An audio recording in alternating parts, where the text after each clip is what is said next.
Ad Astra Abyssosk. Well, thank you for completing. Why? Ad Astra.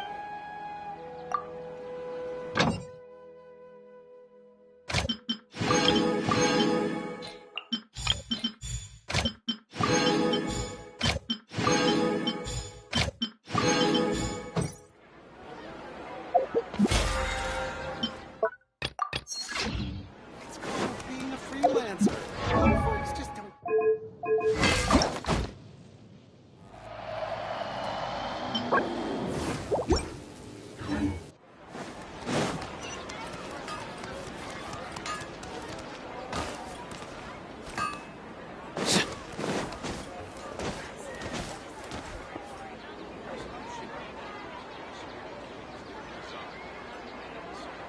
Sorry to interrupt, everyone. We finally have some real dream experts joining us. Esteemed experts, this way, please. Ahem. Now, if anyone has any questions, please feel free. They must be dream experts from another land. Great! Oh, I have a question. Me first! Me first! No rush. Everyone, please line up and ask in an orderly fashion.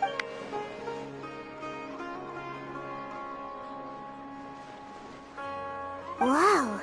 Paimon didn't expect them to be so enthusiastic. My question is simple.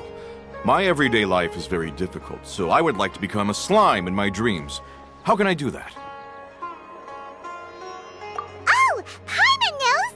Paimon's had this kind of dream before, so she knows a thing or two. The first time, Paimon became an animal slime. Paimon was shot by an adventurer's arrow and flew in the sky all night long. The second time, Paimon became a dendro slime.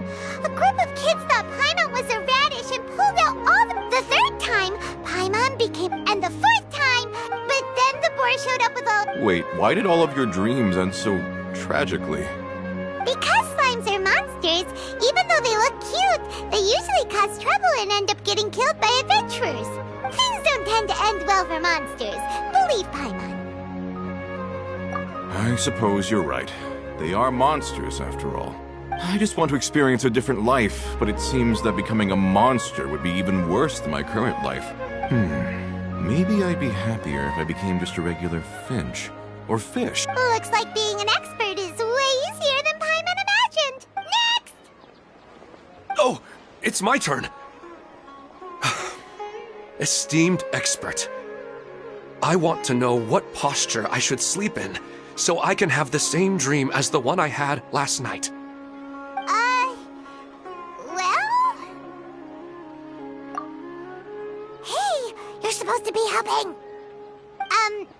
First, why don't you tell Paimon about the dream you want to have again? Oh, it's quite ordinary. I sat and chatted with my wife on a sunny day, listening to the breeze blowing through the valley. Why don't you just find your wife and talk with her? There's no need to wait for a dream. Well, unfortunately, she passed away. Oh, sorry. Paimon shouldn't have assumed anything. No, it's fine. I didn't make that clear. I just want a chance to see her again. Yeah, it's not really about posture. What you think about right before falling asleep is probably way more important. Oh, is that all I have to do? Think about it. If you're the one thinking about her, and you're the one that'll be dreaming about her, then it'll be easier to connect your thoughts and dreams.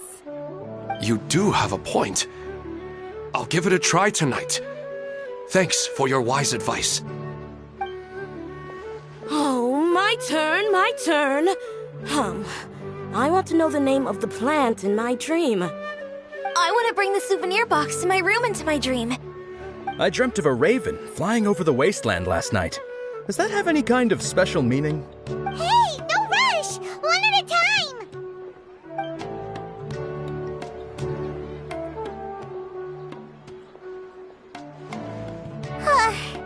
Their questions were way too difficult. We don't actually know anything more than they do.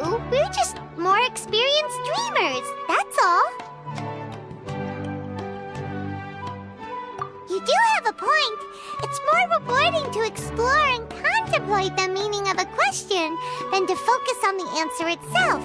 Right now, these people are like wanderers who've starved for 3 days and 3 nights and are desperate to replenish their energy. Any explanation they get now is like pure sustenance to them, no matter how good the explanation really is. Oh, and now that Paimon has said that, you know who comes to mind? Bingo! If she was here, she'd probably be making some similar analogy. Unfortunately, she's super busy right now and may not have time for gatherings like this. Dear experts, we have another guest who would like to consult you. But you saw how we answered all the questions just now. We're not really all that knowledgeable. Ah, but this guest is rather special.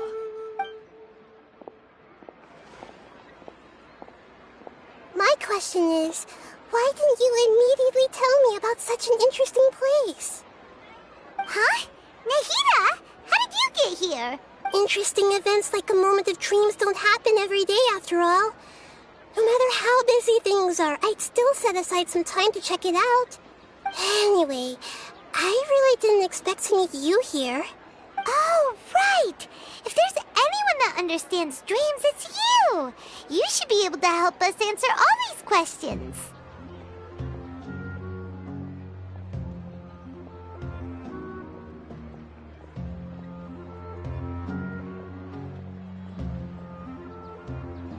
You're not wrong. Alright, they can ask me anything. The more interesting, the better.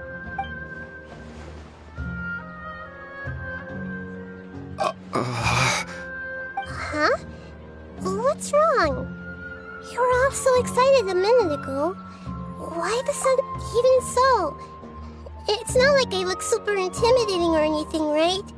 And in terms of reputation and renown, you've also done many great things in Sumeru, yet they didn't even flinch at you. Alas, the interesting questions have all vanished in an instant. It appears I'm the one spoiling the fun here. I'll see myself out. That's not true, Nahida. I don't want to get in the way of the original purpose of a moment of dreams, which is to let people gather here and freely share their marvelous dreams. Now the atmosphere here is like water poured into a container. The water is more secure and settled, but it has lost its free-flowing nature from the river. I just want it to be another drop in the water, not the cold and restrictive container. She's soaking. Hey! It's alright, everyone! No need to be shy. The Dendro Archon is really nice, so please just go ahead and ask. Otherwise, she'll leave. Alright. I'll give it a try. Oh, it's the slime guy. Hey, drop the nicknames, would you? Besides, I don't want to become a slime anymore. Maybe a finch or fish is more suitable for me. I see. So you want to become a small animal in your dreams, right? Why do you think that sounds good to you? I guess I just want to experience something different. My everyday life is nothing but the same. The sky is right above me, and the ocean just over the horizon, yet I remain caged in a life of monotony. So you want to experience something new in your dreams? Sorry, I'm getting a little confused. Why don't you seek out some new experiences in real life? Because if I don't work, I won't have any Mora. Sure, I don't want to be out hammering nails and cutting wood every day, but I have aging parents and young children. By the time this all dawned on me, I realized that my life has already been filled to the brim by trifling matters, and I have no more freedom. But if that's the case, then even if you became a flying bird or swimming fish, you will still be hammering nails and cutting wood in your dreams. The reason is you've already been caged. It doesn't matter what your physical body turns into. Your mind will still be stuck in the same predicament. Really? That sounds pretty terrible. Then what should I do? I don't know everything that you're going through, but how about replacing your hammer? Huh? Replacing my hammer? That's right. Having worked for such a long time, you of all people must know what makes a good hammer. Well, of course. A good hammer needs to be heavy enough to drive the nail in with just a couple taps, and the handle has to have a good grip to it, not too smooth. Come to think of it, I haven't replaced my current hammer in quite some time. You should replace it. Then decorate the handle with something you like. Maybe some ornaments, fur, or hard leather wrapping. Then, write the names of your children on it. That makes sense. I think it'd give me a good boost of energy at work. A new sense of adventure often begins with the little things in life. You don't need to become a bird in the air or a fish in the sea. You only need to do your best in life, and all those things you cherish will become your source of happiness. Yes, I get it now. This is a real eye-opener for me. I'll go and pick out a new hammer right away. No, I should make one of my own. Thank you, Great Dendro-Archon. That's our Nahida. Only you would know how to get right to the heart of the problem. Actually, I didn't really understand the problem. Huh?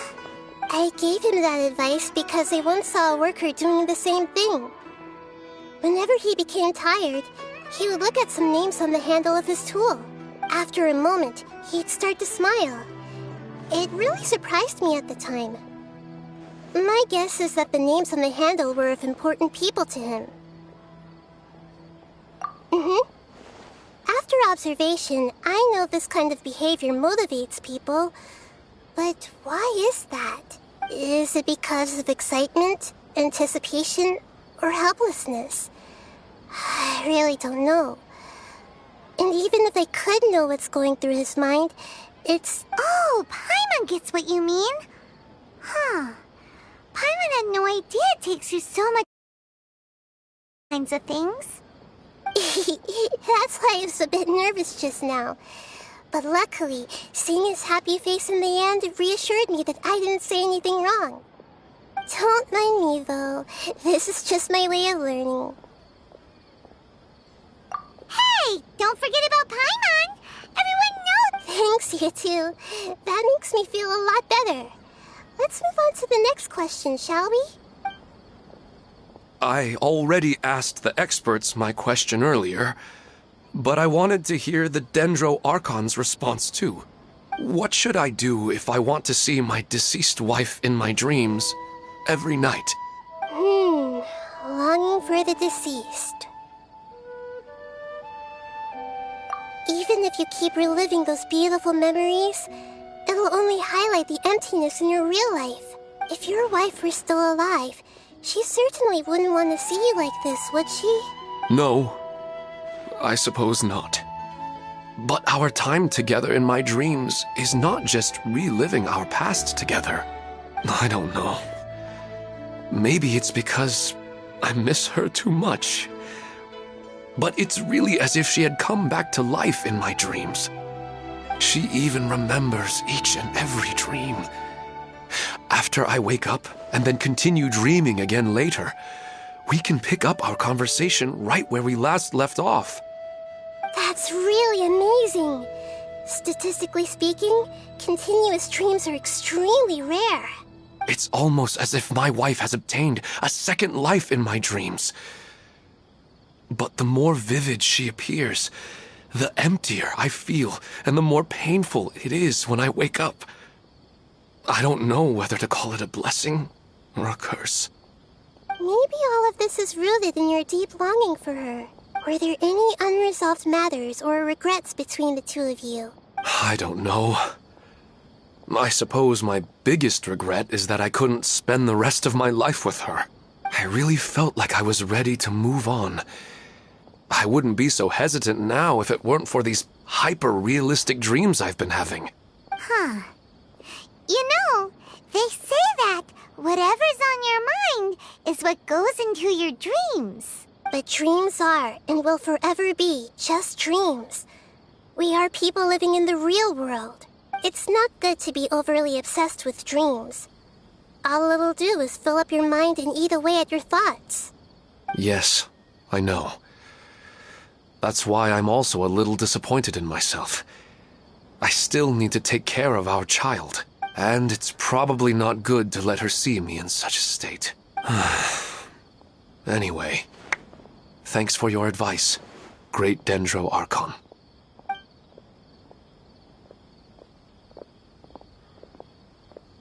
I'm a little worried about him. I hope he can find a way to cheer up soon. I think I can handle things from here. You don't need to stay here if you find it boring.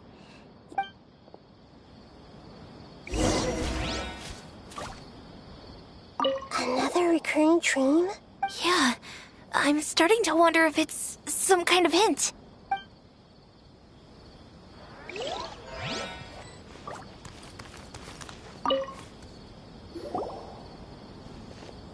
Are you feeling any better now? Yes. I think the Dendro Archon made a really good point. I need to stop dwelling on my wife like this and move on with my life. Now that I think about it, my wife and I always meet at a familiar place in my dreams. I know where that place exists in reality, but it's a bit far and dangerous. I don't dare to go there on my own. But at the same time, I feel as if I should go and have a look anyway. Perhaps I'll be able to move on once I see that... Otherwise, I'll keep on feeling like everything is covered in a haze. Like I'm only half awake. Once I can stop dreaming about that place, I'll probably be able to get my life back together. Actually, you two are adventurers, right? If it's okay... Yeah, it might also be a good chance for us to unwind. Even if you can't see your wife there, taking in some nice scenery will definitely help cheer you up. Yeah, I hope so too. Alright, go ahead and get yourself ready then.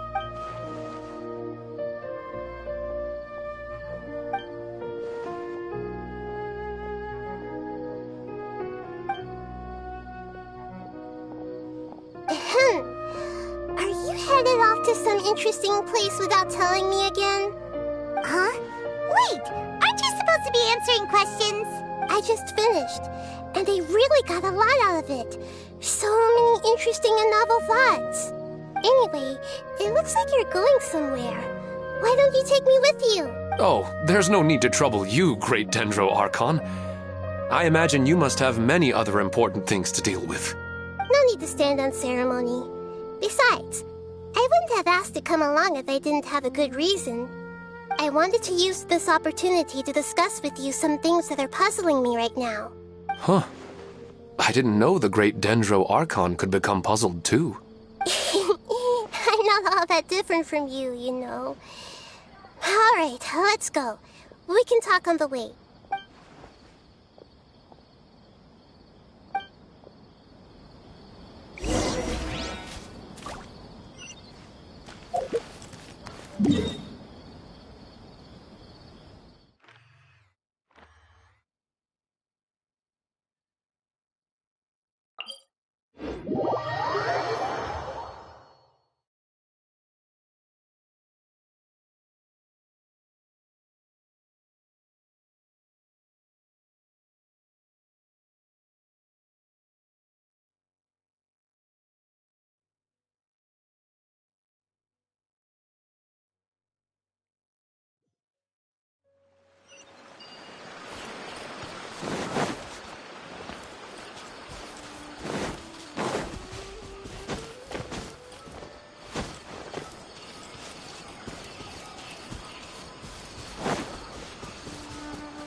For a leisurely stroll.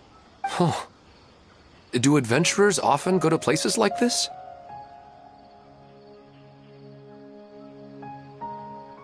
Huh. I guess so. So, this is where you always meet your wife in your dreams? Yes, for the most part. Our place is on the summit, just up ahead. When I saw her in my dreams, we didn't do anything but talk about mundane topics. I'd tell her about our daughter, Haidar, and she always listened intently. She would also reminisce about the past with me, telling me interesting stories and cracking jokes. It feels like no matter how long we may chat, it's never enough. Sometimes, it's the little things in life that matter the most. This is the part I'm a little puzzled about.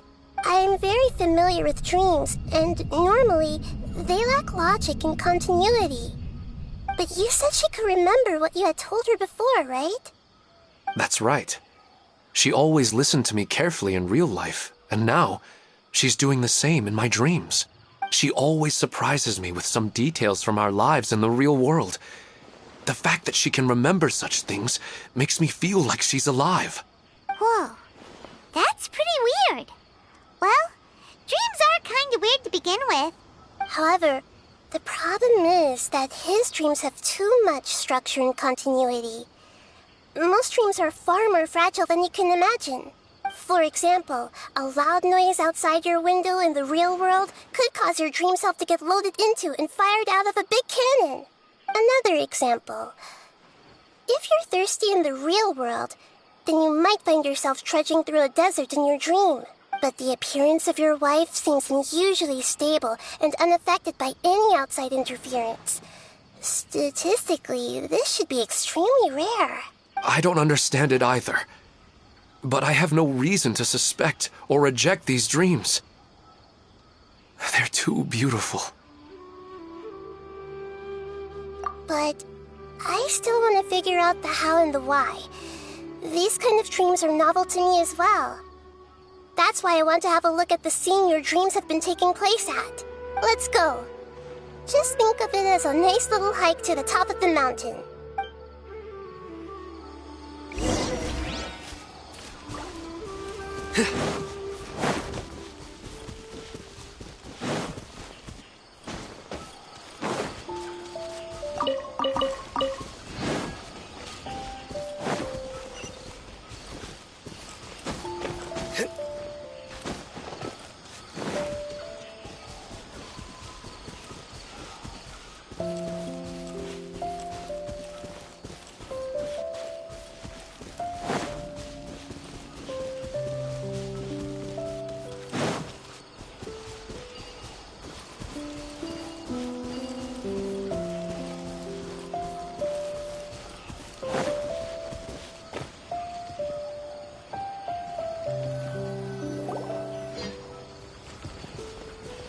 Well, he really wasn't kidding.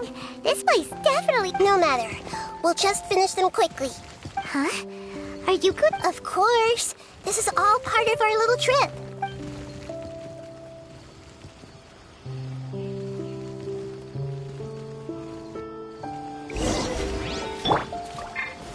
Gather!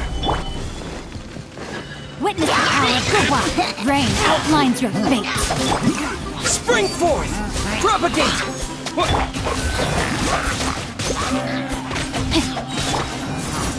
This may hurt a little. Yeah.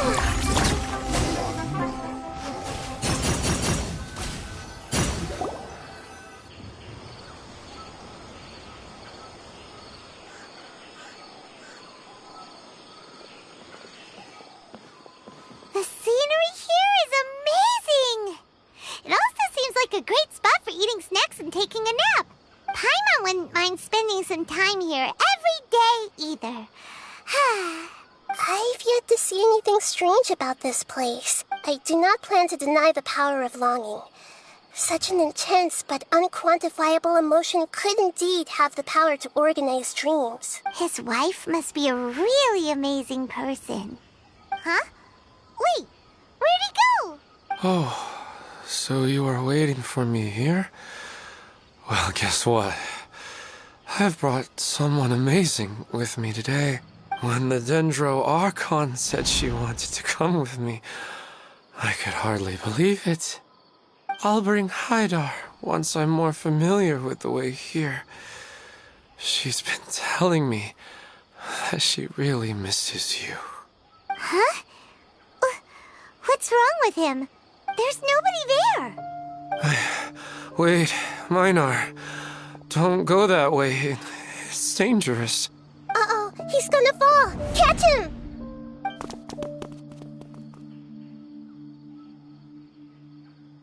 Whew.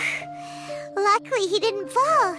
But what was all that rambling about? He also looks like he's passed out. He's in a dream now. What he said just now matches almost perfectly with the dreams he's described to us earlier. Oh, so he fell asleep and started to have the same dream? I find it a little strange as well, but we mustn't awaken someone while they're sleepwalking. All we can... Huh? Minar. Where's Minar? Oh, good! You're finally awake! What happened? Huh? Sleepwalking? Oh, right. It was all just a dream.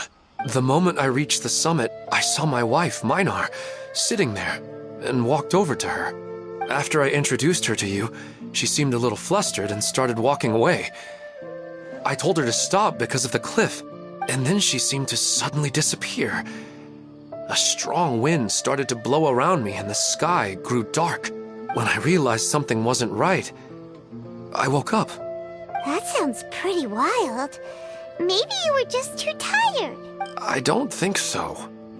I slept a lot yesterday, and I don't feel very sleepy now. Maybe we've affected the way his subconscious constructs dreams by following him here. Anyway, all that matters is that you woke up safe and sound. I think I know what happened now. I'm sorry. If it weren't for you, I would have fallen. Let's head back now. Don't come back to this place again for the time being. Oh, okay. Nahida, what's on your mind? Paimon's a little worried now. We still don't have enough evidence to work off of, so it's hard to draw any reliable conclusions yet. But I'm concerned that Ilmon's case may not be unique to him. Oh, right! Come to think of it, there were lots of people from the event who had vivid memories of their dreams. Right. And not only at a moment of dreams, there may be people like this all across Sumeru. We need to understand what's happening and the rate of its development as soon as possible. Then there's no time to lose. Let's stop standing there, Ilmon. Let's go!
Oh, you're back already. How'd it go? We have an emergency on our hands. Please notify everyone here that while they can continue to discuss their dreams, they mustn't try to visit or recreate the locations and scenes that they have been experiencing in them. What? All right, if that's the wish of the great Dendro, but could you at least tell me what happened? You all look so serious. I see. I never knew even a dream could be so dangerous. Don't worry. I'll be sure to notify all the event participants and inform the other staff members about what has happened. Using the event registration list, I should be able to contact more people that were interested in dreams and warn them about the situation. Thank you. That would be very helpful. Let me confirm if all of today's participants are still here. Atta has already left. It seemed that he was on his way to make a hammer, so that shouldn't be a problem. Oh, wait a second. Where's Katya? Has anyone seen Katya? Has she already left? Oh, I think she already left. She... Oh no. Did she want to look... Can you tell us where she went? Yes, she did briefly mention it. Alright, thank you. Please help us tell the others not to do anything reckless. Sure thing. Who would have known things would have turned out like this?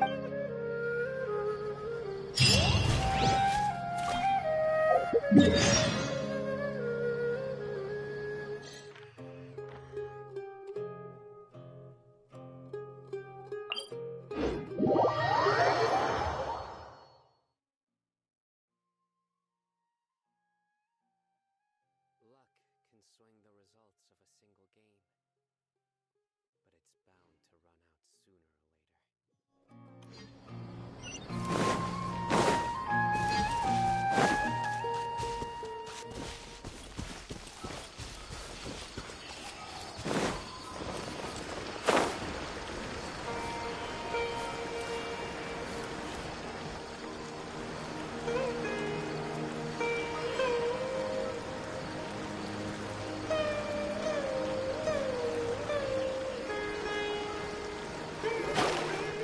Look! She's sitting over there! And surrounded by monsters! Come on, let's rescue her!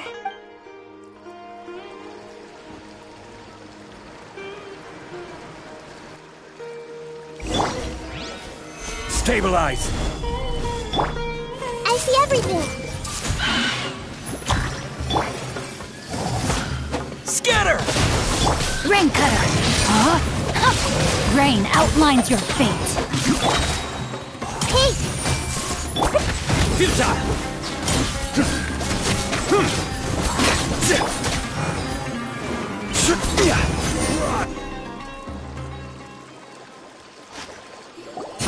She seems to be in the same condition as Ilma on Earth. Yes, but luckily she hasn't been injured or jolted awake yet. Let's carefully... See you tomorrow, Professor Aisha. Huh? Why am I back here again? Dreaming? But what about Professor Aisha? Oh, I see. It was all just a dream. Well, that makes sense. After all, it hasn't changed a single bit. Huh? What's... Nearly 20 years, and it still hasn't bloomed. Does it have something to do with your dream? Please, tell us what you mean. Sorry. I'm still feeling a little groggy. Please give me a moment. Alright, where to start? Right, this plant. So, Professor Aisha gave me this plant just before she left. She was a good friend of my parents, and my first real tutor. She was also an outstanding Amorta researcher. In addition to her extraordinary academic talents, she was also skilled in combat, and would accept lots of work from the Adventurers Guild. Oh, so you mean she's left on an adventure? Yes. When I was about 10 years old, she told me that she must go look for the secrets of the Abyss, and that she would be gone for a long time. I grabbed hold of her and wouldn't let go. I didn't know what the Abyss was. I just knew that she was like family to me. She hugged me, and we cried for some time until I fell asleep. When I woke up, I was already back home.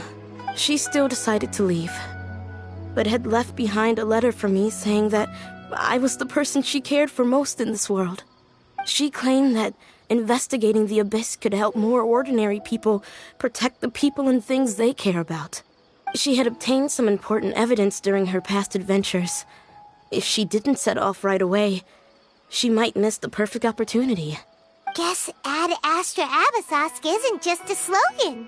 She left a seed in the letter, telling me that if it sprouted and bloomed, then she'd come back no matter what sort of risky situation she was in.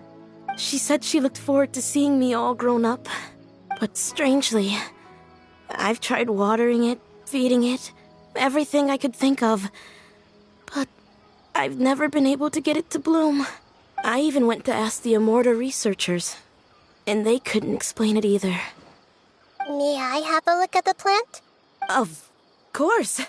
I was hoping the great Dendro Archon could help me solve this problem. Let me see.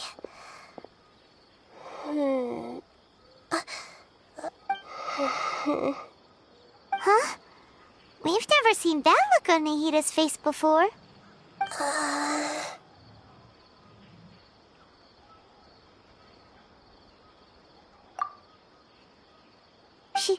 She looks a little unwell. Hold on, we'll be right back.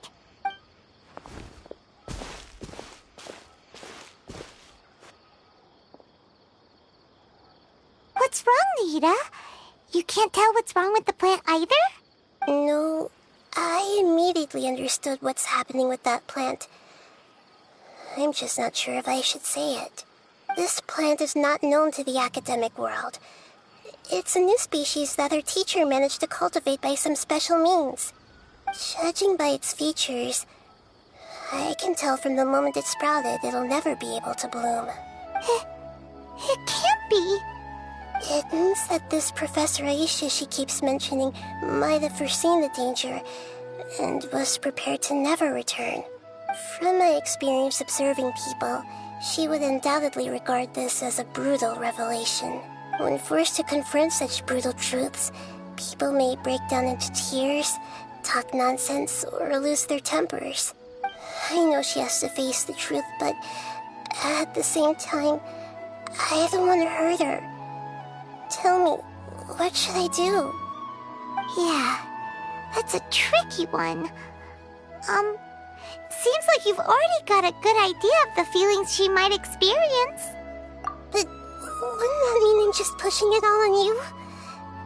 What if she just gets angry at you instead? It's alright.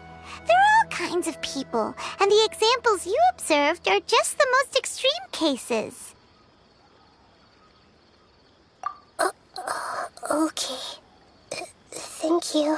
Let's go back and tell her.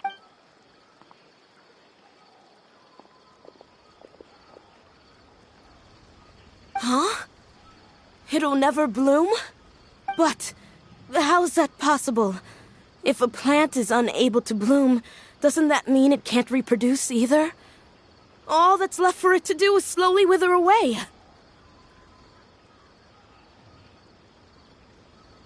Are you saying she never intended to return? Seriously? So everything she said was a lie? But she meant well. Since the separation was inevitable, she hoped that you would be able to come to grips with such a cruel parting a little later in life. Yeah, her love, care, and attention to you, all those warm moments were real. I guess she had hoped that you could understand and respect her choice after learning the truth. I see. Sorry, I don't want to sound ungrateful, but it's just so much to take in. The dreams are so beautiful. Yet reality is heartlessly cold. I really thought she had come back. I had so much to tell her. These dreams may not be as pure and beautiful as they seem. Some kind of power may be exploiting your feelings. Really? Yes. So with that in mind, until our investigation is completed, please return to the event and ignore any further temptations from your dreams. I see. Thank you for rescuing me, and sorry for the trouble. Luckily, the plant didn't get hurt either. Otherwise, I wouldn't have anything left to remember her by. Thanks, Traveler and Paimon. She seems to have finally accepted the truth, but I think she'll still need a long time to come to terms with her feelings. I saw her waver the moment you mentioned love. It was almost like a gentle rain, arriving just in time to put out a fire that was about to spread. It's because people have something called empathy. Empathy? I see. This is valuable knowledge indeed. By the way, you said there may be something that's trying to exploit their feelings. Any idea what that might be? Yes. What's common between Ilmon and Katya's cases is that they've both lost someone dear to them. And now, they get to meet the people they cherish in their dreams again, and the people feel more real than anything a regular dream could hope to create. Instead of interpreting it as a result of their longing, I have to consider a more antagonistic explanation. Someone is taking advantage of their longing. Yeah, they're just causing these people to dream. What are they after? This is exactly what we need to investigate. Anyway, let's... I hope things haven't gotten any worse.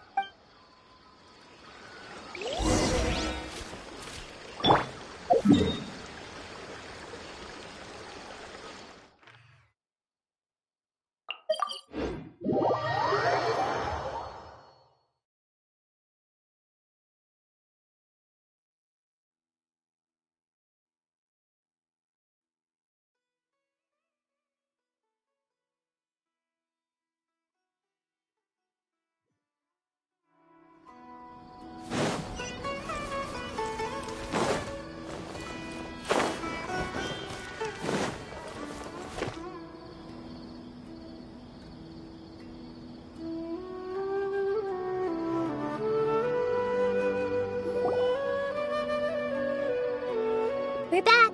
How's everything here? I am so sorry, Great Dendro Archon. We're still trying to figure out how to explain the whole thing to everyone. Because of your warning, we've brought dreamers here even if they were completely unaware of the danger. But some of them have already fallen asleep, and they haven't woken up for a long time. I fear there's nothing we can do about it. A moment of dreams is just a small interest group. We don't have enough staff members to handle this. Just as I expected. It seems my guess was correct. It's the Dendro Archon. She's back. What happened? Why have we been gathered here?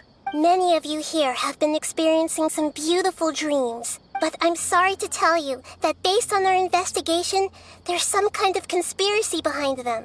Before we learn the truth, please don't try to recreate the scenes in your dreams. Whatever you see, don't be tempted by them. Huh? But... I don't think it's a big deal. Aren't we just dreaming? It's not like dreams will have an effect on others. We've already met 2 people who ran off to the countryside alone and got caught in dangerous situations by falling to the temptations in their dreams. That's right! These aren't just dreams! It's serious! Alright, I get it. So does that mean once we have some conclusive results from the investigation, we can continue to enjoy these dreams? Yeah, I still want to visit my sister in my dreams. I'm sorry if what I'm about to say sounds a little offensive, Great Dendro Archon, but we had a discussion with the folks who just arrived here. In all of our dreams, we were able to reunite with people who were very close to us. They all seemed as if they were alive again, which makes us reluctant to wake up. Yes, that's also what we've observed in our investigation. So if the results of this investigation would mean an end to those dreams, that'd be quite cruel to us. All of us understand the danger, but perhaps you can't quite understand just how much those people mean to us. I don't think everyone will be on board with the plan to abandon these dreams for good. Before the conclusion of the investigation, they'll at least want to meet the people in their dreams one last time and say goodbye. We've never had such a difficult situation before. It appears that not many people are willing to cooperate. So they still want to return to their dreams despite knowing the danger? That's right.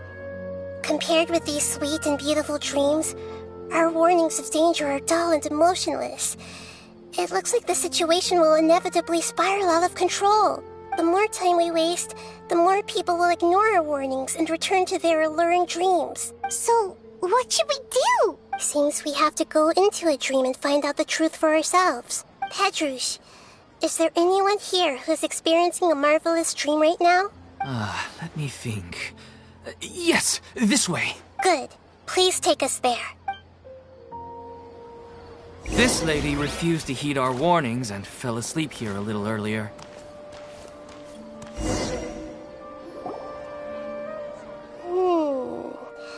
She's only asleep and hasn't started sleepwalking. It seems she hasn't sunk too deep into her dream yet. Do we also need to fall asleep if we want to go into her dream? Don't worry about that. I'm Lesser Lord Kusanali after all. Now, don't be nervous. Just close your eyes. Imagine yourselves as waves gradually rolling onto the beach. You slowly wash over the shore and sink into the sand.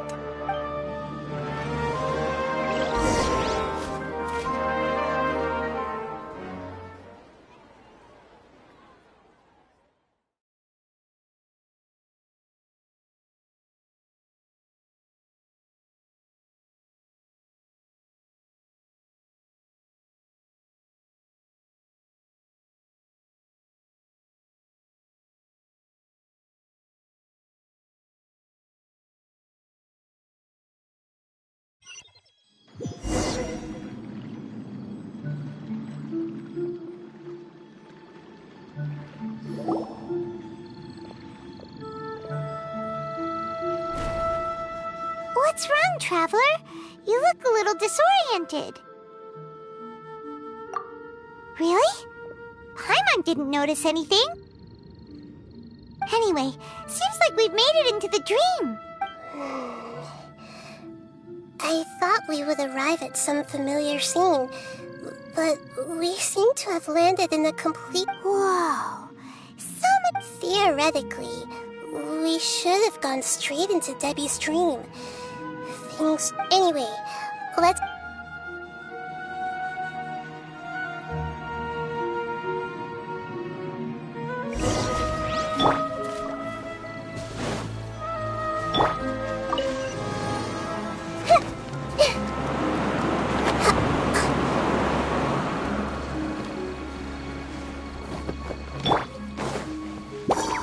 Solidify! Everyone hold hands! Let me weave you a verse. Huh?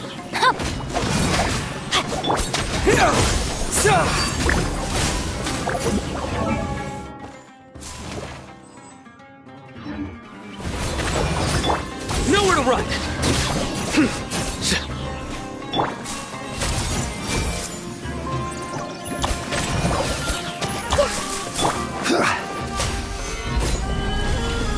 Rain outlines your fate.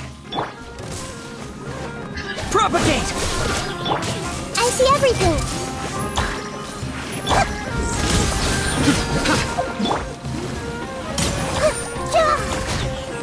Hey!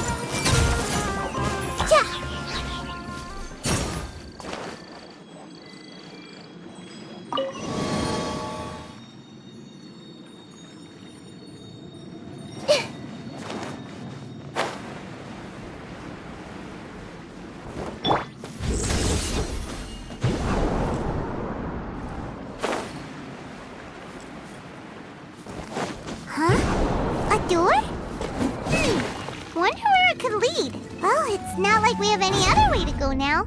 Let's go in and have a look.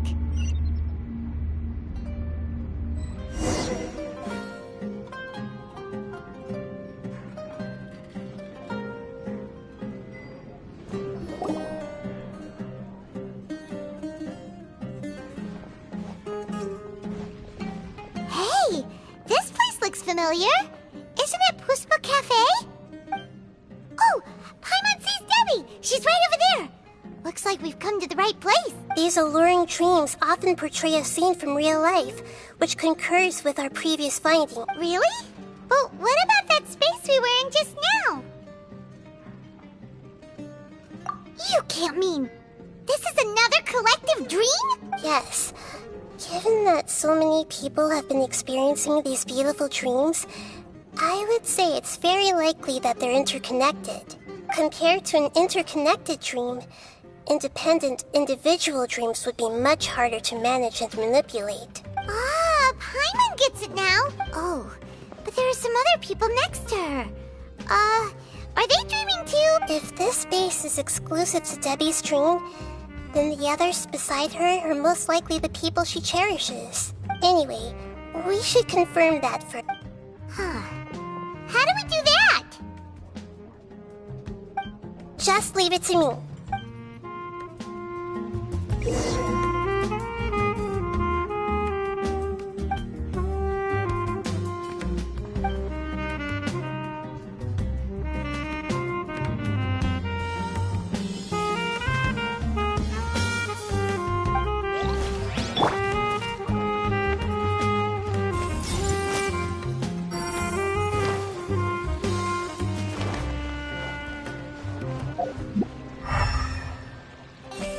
everything!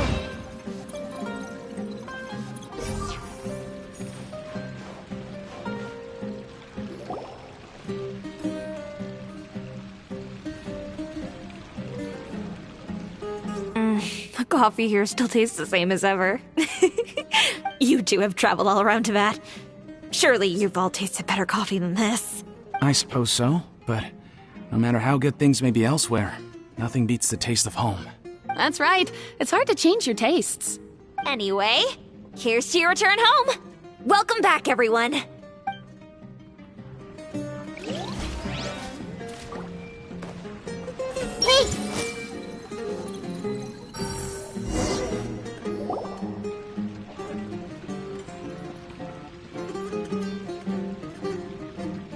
Huh.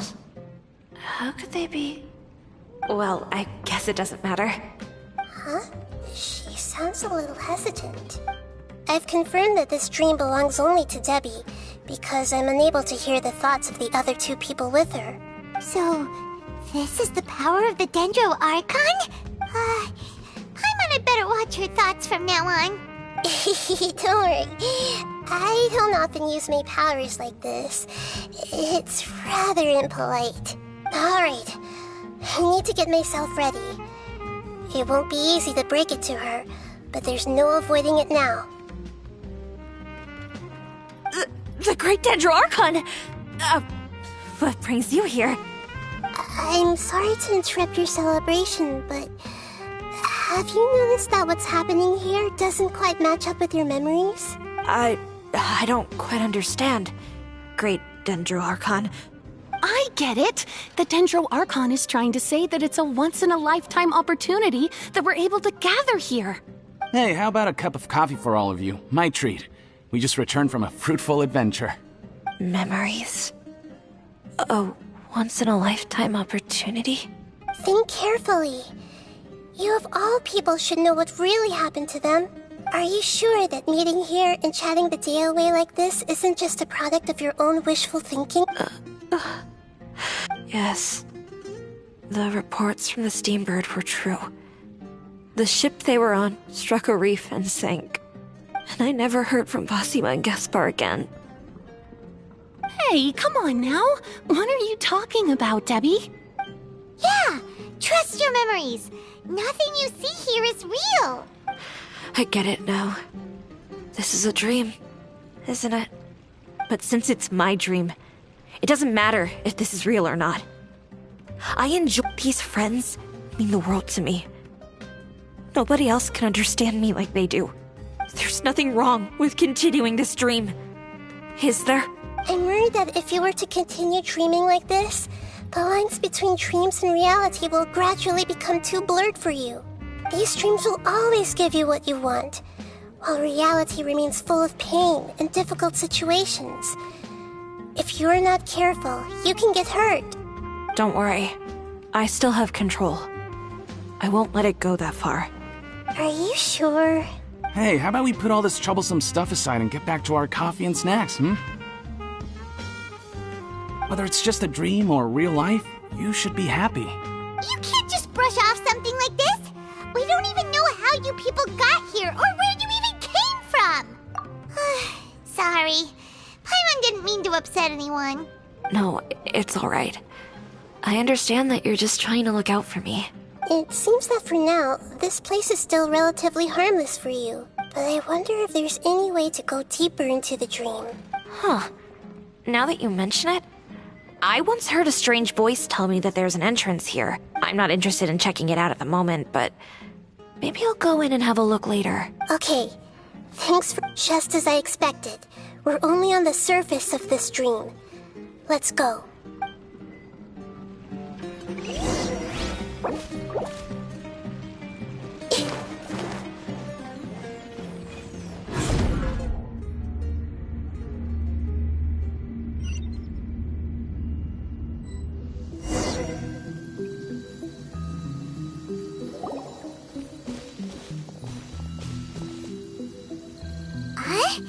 What are we doing here again? Wait a second. We were just up there. No, down there? Did we go up or down? Don't panic. This is how dreams work. We've left Debbie's dream, but the dream is still continuing onward. I'm not sure where it'll lead us. This dream has the ability to create imaginary people, which is why people are so unwilling to wake up. If it weren't for what we just saw, Paimon might still find that a bit hard to believe. I have a guess. If these dreams are connected, then there should be some sort of order to them. The fact that Debbie was able to realize that she was dreaming means that she is not very deep in the dream yet. But the space we're in has been turned upside down. Do you remember the characteristics of dreams that I mentioned earlier? Oh, right! Dreams are chaotic. That's right. It's possible that we're heading deeper into this dream now, and the deeper we go, the closer we'll get to the essence of the dream. Right! So the answers might be waiting for us deeper in the dream! Yes, and we should get ready for whatever we may encounter.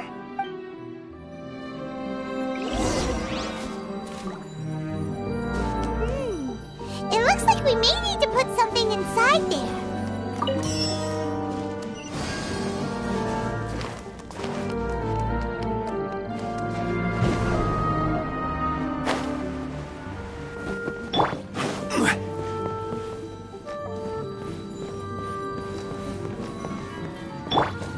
Everyone hold hands! Share my knowledge! Careless! Stabilize! Order guide you! Witness the power of Guwa! Know my sword! Rain outlines... Hey! Futile!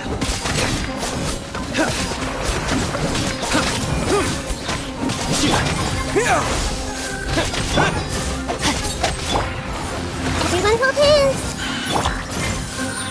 Solidify! Nowhere to run!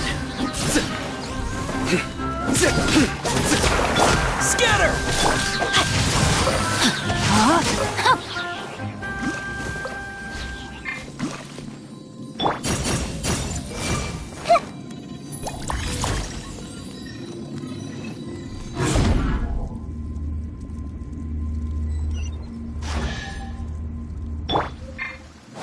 Whoa! When it rains, it seems to disappear slowly. Yes, and it appears again as soon as the rain stops. It's less like a flower, and more like a dendro slime that's trying to keep out of sight. Here we go again with Nahita's analogy. Rain outlines your fate. Know my... Spring forth! Your sins weigh upon your soul!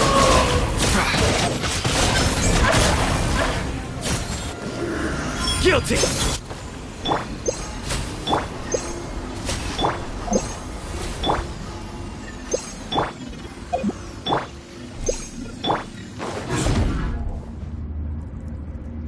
Huh? Are we back up here again? Wait. Paimon's confused. Are we up here or down there? Good thing we didn't fall. Yes, we did. We just fell upwards. That's not helping, Nahita! Paimon has no clue what's going on anymore.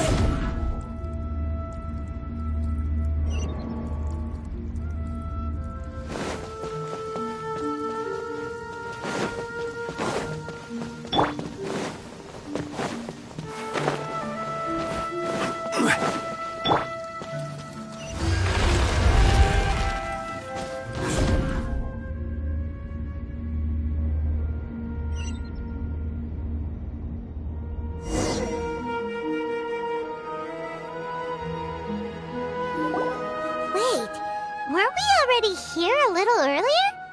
This is probably Ilmon's dream. Huh?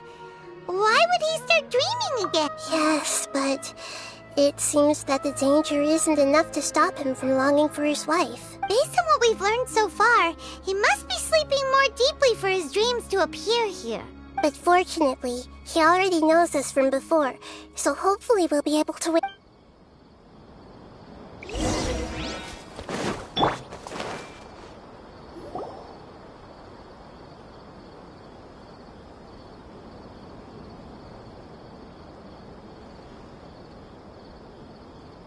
Ilmon! Oh, it's you. Incredible.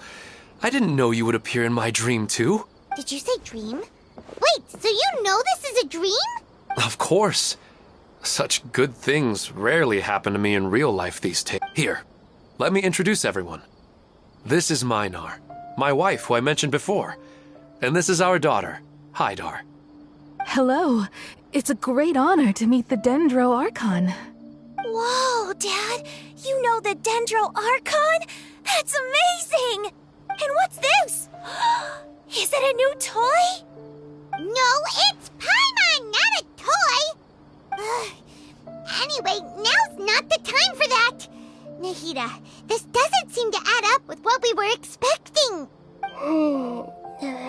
You're right. Let me think for a bit here. Oh, right! We didn't see him in a moment of dreams earlier. Paimon thought he'd gone home. Sorry. I just had to make sure that Hydar could get a chance to see her mother. I had gotten pretty familiar with the hike, so I brought Hydar with me. I'm just glad we didn't meet. Yes, I'm glad too. I didn't expect her to grow up so fast. It must have been very hard for him. I regret not being able to fulfill my role as a wife and a mother. No, don't talk like that. Let's leave all that unhappy stuff behind for now. Even if we're in a dream, it's still a blessing that we've been able to reunite in this way. What should we do now? You can let me break the news. I should be the one to do it. I'm sorry, but I should tell you that your dream did not create us. We are real people with our own consciousness. Like the last time we met, we are still investigating this dream, and we've already learned some things about it. So you mean there's something nefarious with this dream as well? Ilmon, what's going on? It seems the reunion of our family is destined to only be temporary. Huh? Is Mom leaving? Maybe. But in all likelihood, that is indeed how things will end. Oh. No, Mom, you can't leave! I'm afraid I don't quite understand what's going on. Don't worry, Hydar. Mom's not going anywhere. Please, don't cry. Minar doesn't understand any of this. I'm fully aware that this is a dream, so that's why I've never told her the truth, but never mind. It's not like I would know what to say. I mean, I don't get any of the complicated stuff. But regardless of whether this dream is good or bad, you're here to resolve it, right? Yes. Then please, let us enjoy this moment for just a while longer. Regardless of whatever caused this dream to come to pass, I feel extremely grateful to have had the chance to reunite with my family. But does this dream really have to disappear? I'm afraid so. Sorry. Okay. I see. Please, come this way. You can go even deeper into the dream by heading in this direction. I have heard that the further down you go, the more pleasant the dreams become. And the more you want to stay. The answer you're looking for may also be found there. Go ahead. Thank you for helping us, and I'm truly sorry. You're welcome. It's not like I have any say in the matter. I'm just an ordinary person, after all. Who am I to interfere with the work of a god? I'll be right behind you. I should at least let Minar and Hydar know what's going on here. Otherwise, my daughter might be mad at her mother after we wake up.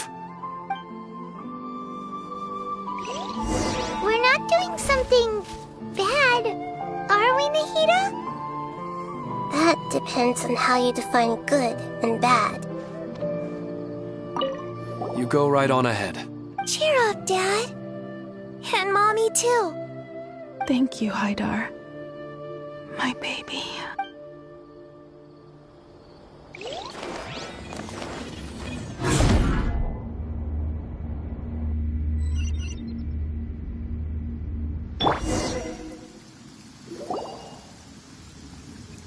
It's the same place again. This place is almost like a flight of stairs that connects all the dreams together. But they appear to be getting more and more aggressive. Regular stairs wouldn't try to attack us. Right. Something seems to be off about our theory. Ilmon is clearly aware that he's dreaming, and he's enjoying it. Rather than dreaming on a deeper level, he almost seemed more awake. I believe we're on the right track, but we just need another explanation. It's not that the dreams are getting deeper, it's the owner's attachment to the dreams that's getting stronger. But you would never mistake dreams for real life, right? Sometimes, Paimon almost wishes her dreams could be real. But it's just a quick thought. It's not long before Paimon's thinking about other things. Like Sticky. Listen, we're real beings living in the real world, and that's where our focus should be. This also explains the insubstantiality of our dreams. No matter what they may become, we don't really care. But if we decide to abandon reality and embrace our dreams, then our dreams will become far more substantial. Oh, wait! Paimon's starting to get it now? Your mind will begin to build the dream far more attentively, which in turn will make it feel more real. Do you remember how the Akasha can turn dreams into jnana energy? Constructing a realistic dream consumes a similar energy. Does that mean there's a host of these dreams here like Milu during the Subzero's festival? If we wake that person up, this collective dream will end, right? Mm-hmm, most likely. But the collective dream in Sumeru City was created by the Akasha, and now the Akasha has been turned off. This has nothing to do with the Aranara, and humans are not capable of creating a collective dream, which means... Huh? So, did someone manage to restart the Akasha? That's impossible. But they are probably a scholar of the Academia who had a close connection with the Akasha. Even so, how did they manage to do it? And how did they choose the host? Yeah, we haven't gotten to the end yet. Once we know their motive, all the questions will resolve themselves.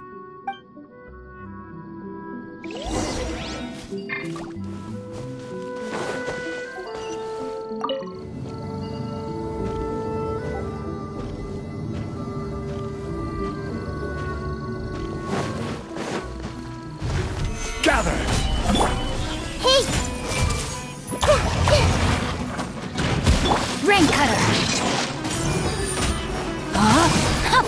Rain outlines your fate! Futile!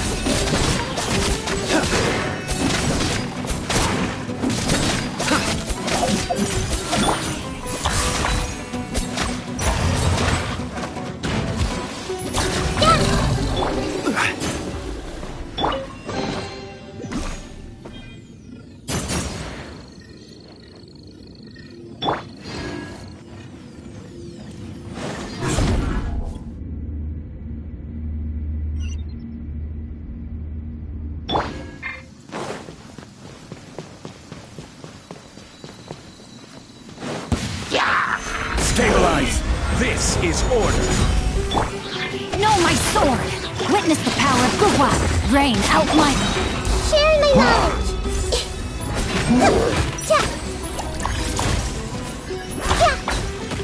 Committed to memory!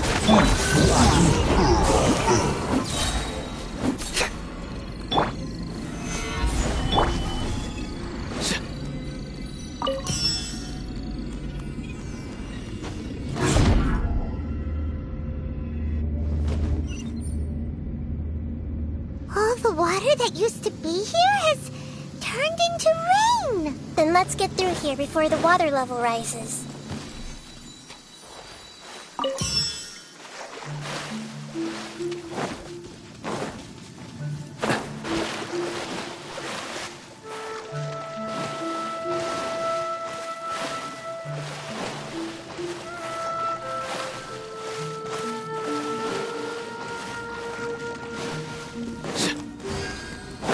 We finally made it! The destination is right ahead! Solidify!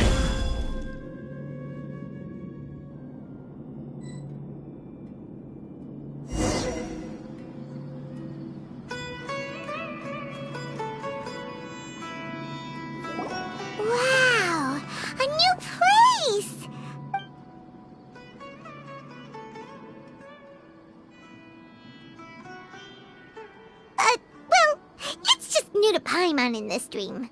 This should be the final destination. Huh? Really? Yeah, these are just ordinary city streets. I have powers related to dreams, so it's usually easy for me to tell who's dreaming and who's created by dreams. I guess only those who have thoroughly accepted this dream will be able to come here. There are so many people here. Don't worry, I have a way.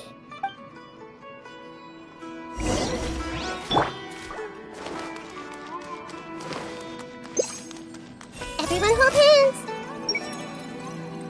Lisa's always so calm. I wish I were the same. It's a bit noisy today, isn't it? Huh? You think so? I don't feel anything out of the ordinary. Oh, maybe you're right. It's always been quite peaceful here.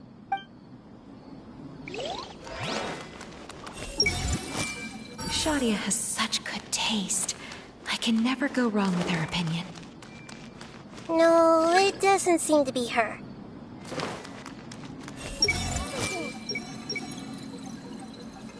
Sometimes I wish Rakesh could be more assertive, but... You know, I've heard that plants grow better if you play music for them. And on that note, it's been a while since I last heard you play. Sorry, I've been a little busy these last couple days.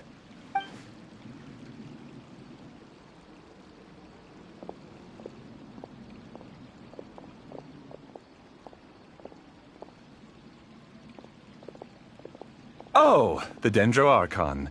What a pleasant surprise. Oh, welcome, Great Dendro Archon.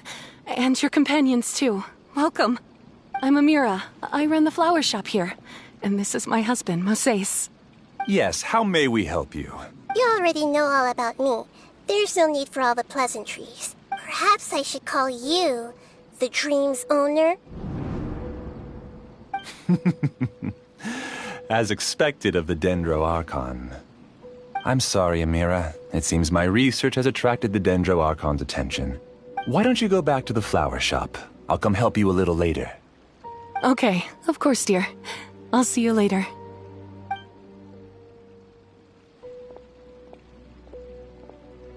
It appears that I was too naive to think I could deceive the Dendro Archon in person like this.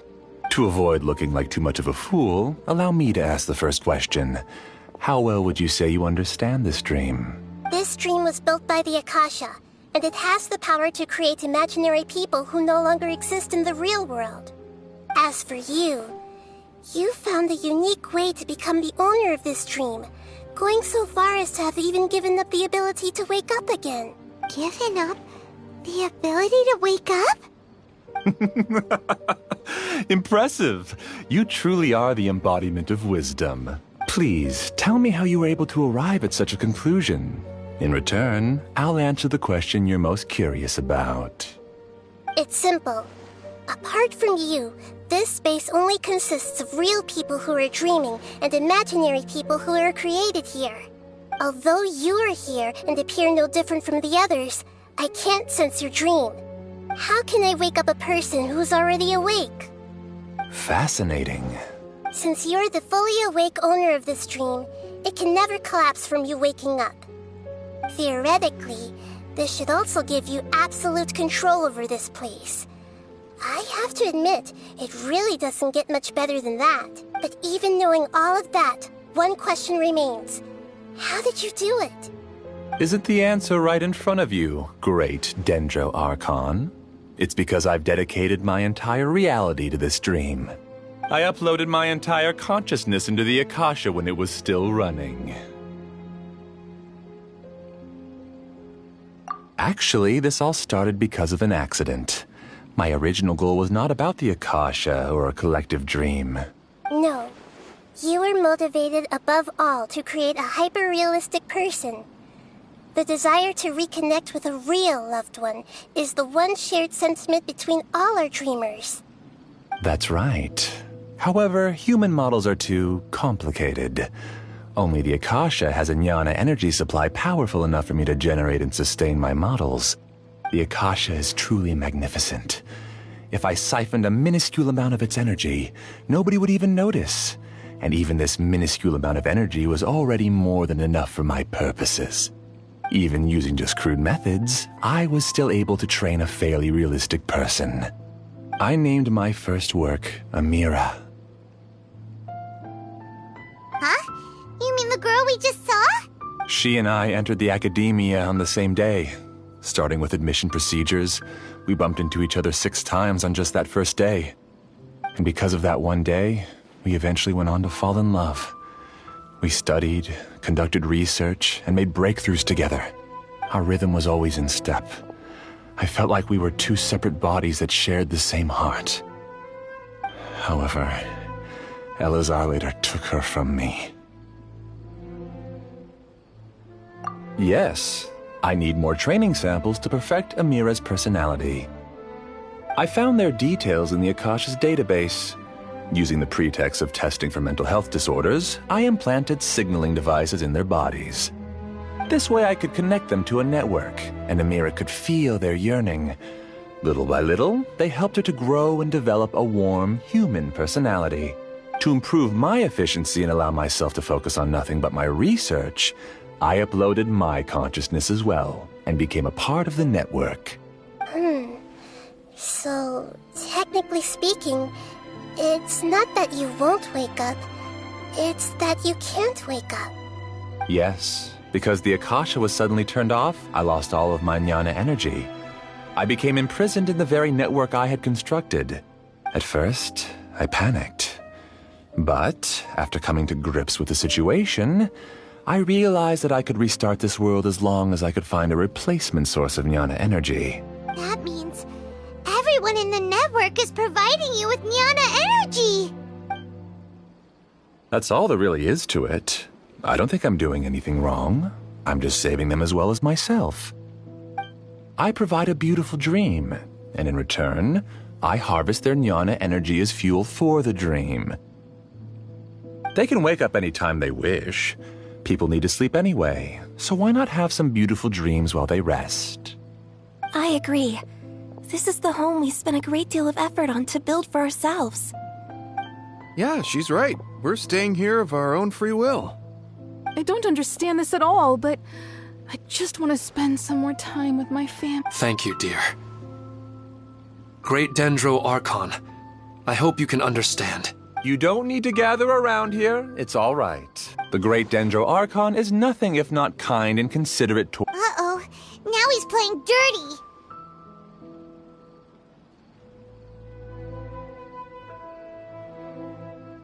It seems like I won't need you to answer my last question. You're willing to tell me all your secrets because you have nothing to fear. If you use real people as your weapon and turn them against their Archon, then there's nothing the Archon can do. They just want to be with the people they cherish. I don't think there's anything wrong with me providing them with that opportunity. They don't wish to eternally part with their spouses and friends. What's so wrong about that? If you understood humans a little better, or had also experienced firsthand the absolute devastation of loss, then perhaps you wouldn't be so cold towards us.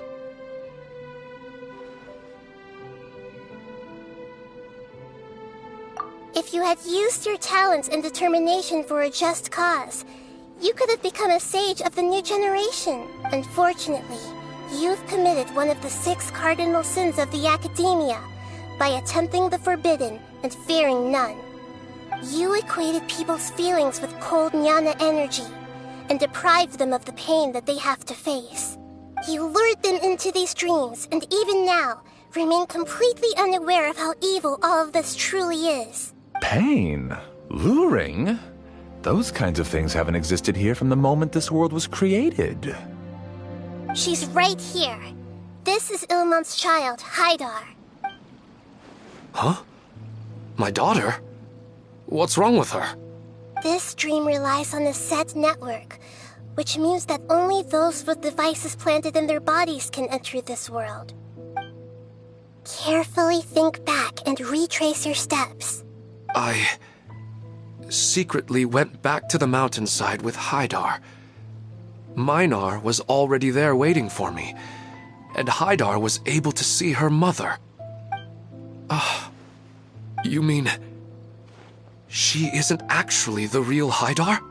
No, because unlike you, she can't enter this dream. The moment you came into this dream, it created a Haidar to realize your wish of reuniting with your family. So, tell me, where's the real Haidar? She's still out there on the mountainside. That's right. And she must have been terrified to see her father not in his right mind. Not to mention the monsters in that area. The situation is very dangerous. If Haidar's still out there, then... What are you talking about, Dad? I don't understand. I must wake up right now. I can't leave her there alone. Oh. It seems the others have also remembered something. People try to avoid pain and stay in their perceived bubbles of safety out of an instinct to protect themselves. This is human nature, but it is also one of their weaknesses. However, why are there still so many people striving to move forward, even when they know the path ahead is dangerous and painful? It's because people don't only live for themselves. They have families, loved ones, friends, and communities. They have dreams that they are still trying to achieve. But in this dream, you showed them only the most comfortable and soothing things. This entire world has been built on the foundation of buried and unseen pain. It's all just a well-devised scam. It seems like I've stayed in the dream for too long. I still have so many things I haven't done. Huh. I thought gods didn't understand humans. That would have explained why they created such a flawed world where countless tragedies took place. I didn't expect you to arrive at the answer through sheer power of observation. But unfortunately, it means nothing now. If you wanted to spend a little time in the waking world, go right ahead. In any case, I wanted to spend some time alone with Amira. As long as this dream continues to exist, you'll come back. Humans aren't as strong as you think, and even if you're a god, they won't always listen to you. It's time to purge all the extraneous data and noise. Monsters, be careful! All of you, please get out of here and find somewhere safe. I am the master of this dream. I can create endless waves of monsters with the snap of a finger. Don't worry, they'll wake up before they get hurt. Amira doesn't like to see others in pain. If you know what's good for you, leave now!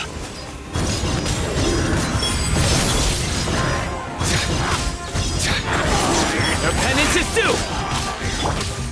Make yourselves at home! Grow, grow, grow! This is order! Witness the power of Hawa! Rain outlines your fate!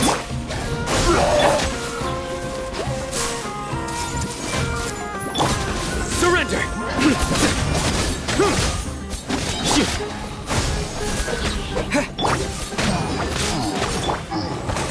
Gather! Propagate!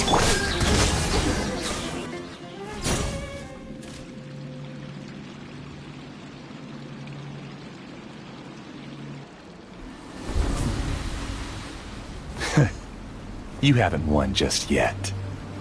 This dream is mine! If I go into hiding here, not even an Archon can ever find me. And as long as people yearn for happiness, they will return here and rebuild this paradise! Hey, stop!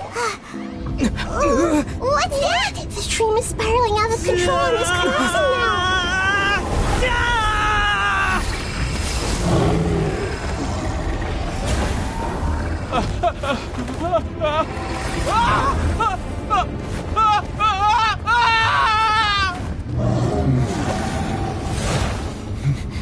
Oh no. Amira! Amira! Amira!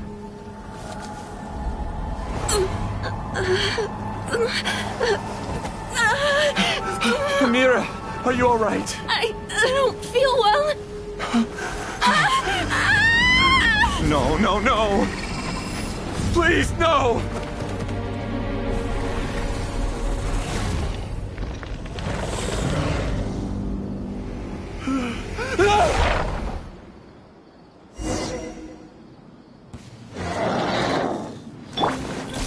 Get away from there! Don't ruin my flowers! What should I do? Where did he go? He left because he didn't want you anymore. Through me, justice is served!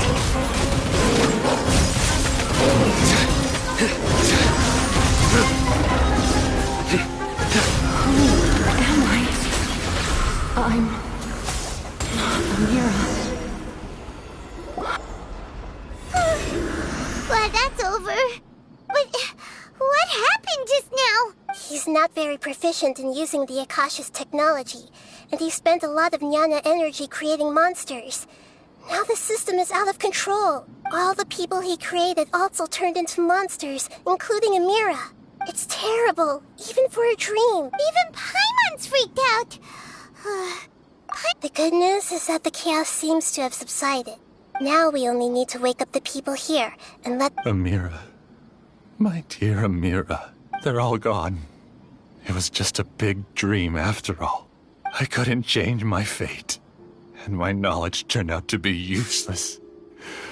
What a cruel world. Do you still think this is our fault? I don't care about that anymore. The Jnana energy used to sustain this dream has all been transformed into monsters. This dream will soon collapse and my consciousness along with it. Let me disappear with Amira. I'd rather turn into dust than to ever wake up again. It seems that everything that's happened is too much for him. He's lost all hope. I think seeing Amira turn into a monster was punishment enough for him. After comprehending the hollowness of the unreal, it's time to revisit the meaning of existence. Existence? I'm different from the others. I've long given up everything outside of my consciousness. Using my knowledge of the Akasha, I have a way to extract your consciousness from here and put it inside a knowledge capsule. The Academia has probably kept your body, so you should be able to wake up soon. No need. Just let me disappear. Reality means nothing to me now. This isn't compassion. I won't let you escape your punishment by simply disappearing. As for your life after that, it will be up to you how you want to exist. Alright, Traveler and Paimon, we should go back. We can finally wrap up this whole thing.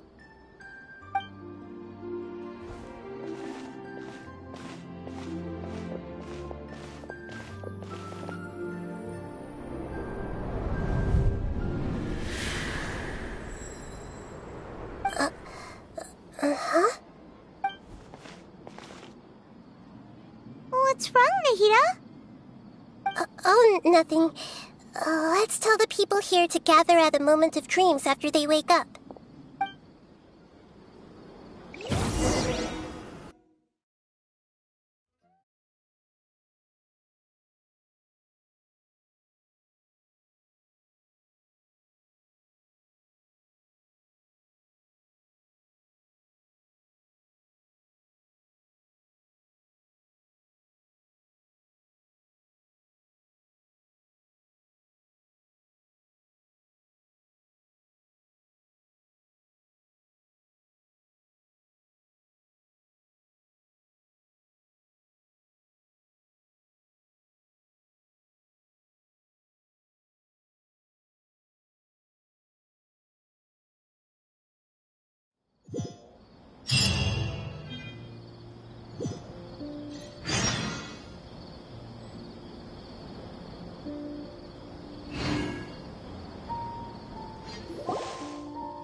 Oh, great! You're awake! Everybody has started to wake up, and we've heard similar reports from around the city as well. From the looks of it, you were able to successfully resolve the issue. Yes, though it took us a good deal of effort. There will be many people gathering here shortly, so please do your best to maintain order. I need to go to the Academia with them now, but we'll be back soon. we going to ask about that scholar? Yes, but it may take some time for him to wake up.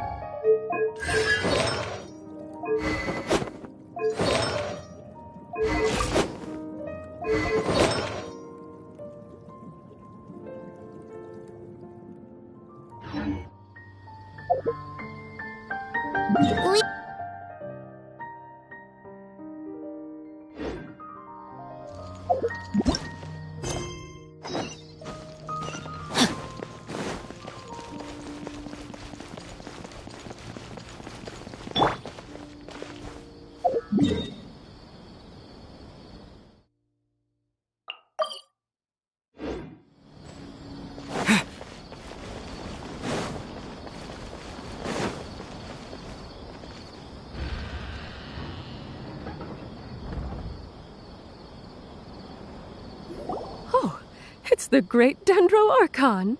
How can I help you? I would like to check the registration records of a Kasharawar scholar. He should be in an unconscious state right now. Okay, just a moment. Sorry to keep you waiting, Dendro Archon. We have confirmed that there's a scholar named Beinuni who's been unconscious for a while. The cause was improper operation of the Akasha. He hasn't regained consciousness yet, and is still receiving treatment at Bimarstan. Huh? Isn't his name Moses? I guess he didn't want to be recognized or bothered by anyone. Please, give the knowledge stored in this to the Matra and ask them to import it into Beinuni's brain. Understood. But for safety reasons, I need to know why. It's simple. This contains his consciousness. It's long been trapped inside of a dream. He's committed an act that affected the safety of Sumeru. After he wakes up, I'll inform the General Mahamatra of all the details. I see. I'll take care of this right away. Thank you, great Dendro Archon. No problem. All right. Everyone should have gathered. I'll take care of it as soon.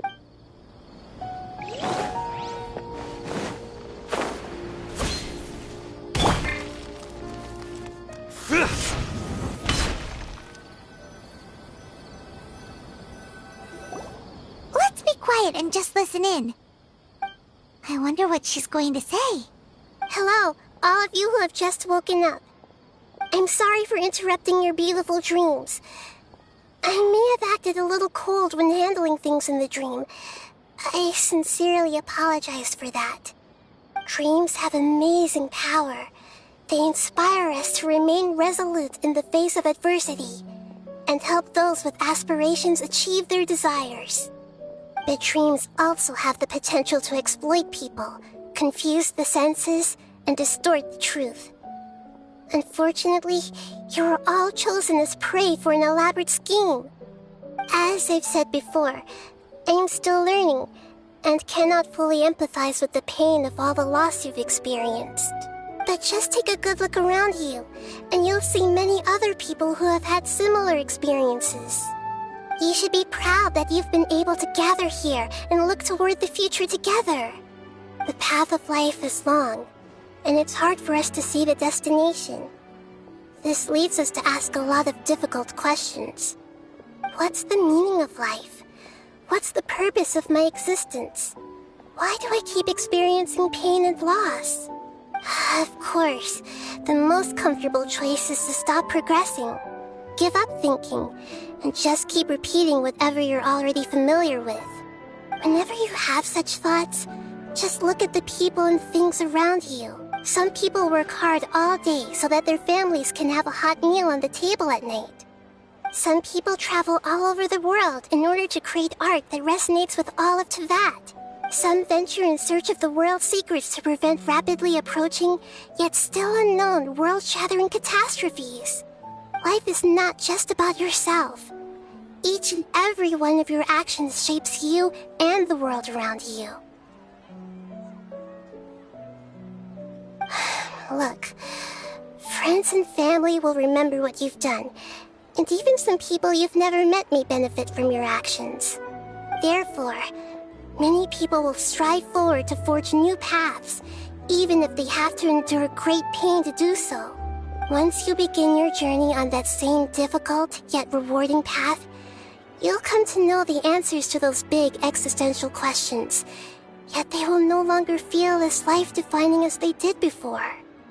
But if you were to believe that life is nothing but an empty, ephemeral dream, then that's also the only thing it'll ever become. You're free to choose how you want to live your lives, but as your Archon, I should first make this information known to everyone. In the end, it's up to you whether you want to embrace a beautiful dream at the cost of your real life. Nahida said she wanted to speak with us alone. It seems like she went to the plaza in front of the academia. Thank you for rescuing me. I'm really sorry. Luckily, Haidar wasn't injured because of my stupid mistake. Dad said you're amazing. You're real heroes. Thank you.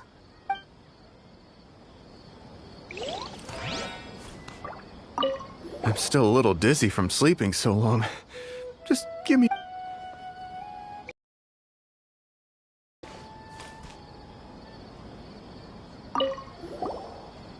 I discovered that Nasser and I get along pretty well. We both have pretty straight... It also turns out we both disagreed with a Dendro Archon. One in real life, and one in the dream.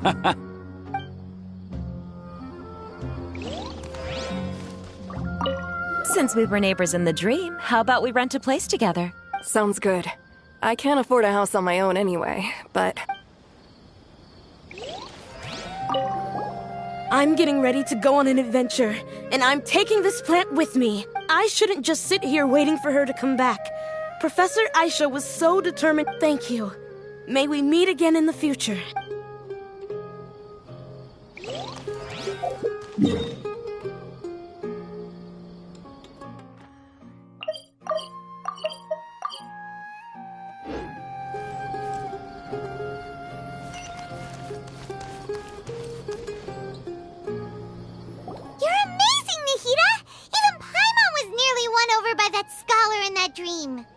Well, he's very good at manipulating the weaknesses of human nature, but perhaps he himself had fallen prisoner to them long ago. That dream was incredibly beautiful and enticing. Ordinary people couldn't see through it and easily lost themselves within it. But as long as you can still wake up, you can still move forward with your life. Huh? What makes you say that? Right! You said that you didn't understand human feelings, but we saw how considerate you were with all these people. Your speech just now really connected with everyone. You did a good job. Thank you. I've heard a lot of sad stories along this journey, and several of them have touched my heart. You can't say that the victims of the dream really did anything wrong, and what they wanted was also not unreasonable. That's why I could understand them when they tried to resist us and protect the dream. But all of my understanding and stirred feelings probably can't even account for even 1% of the pain they've experienced. I don't think this 1% can be seen as an example of what you call empathy. You're too hard on yourself, that's for sure.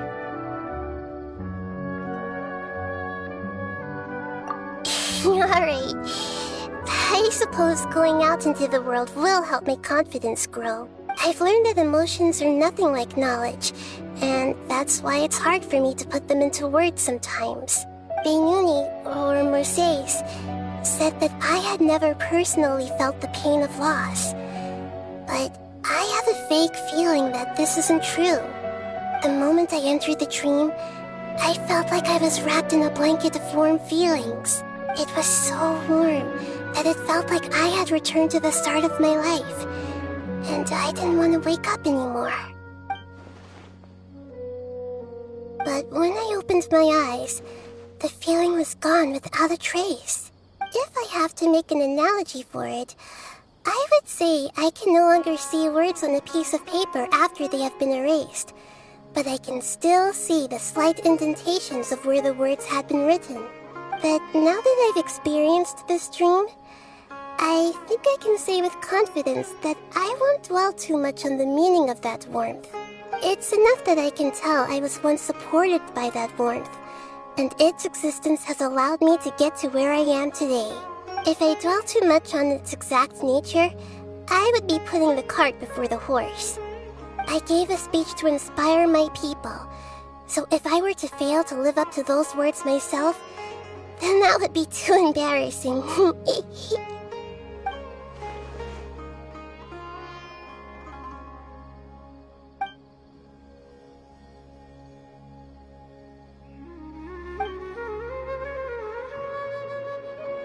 Hey, what's with that serious look?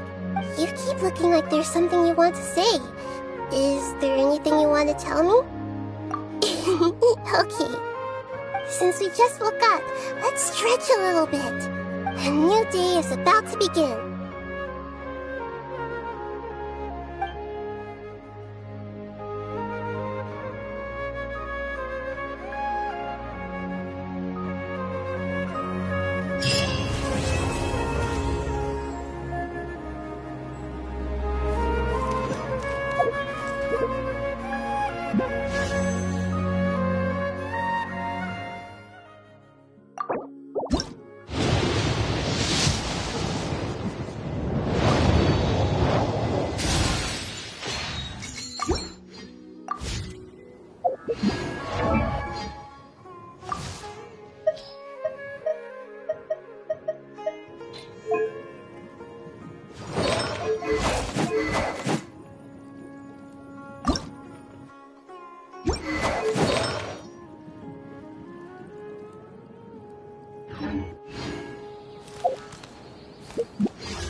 Let's go gather some samples.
There's still a long road ahead.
I do try to lighten the mood sometimes, but...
This is order.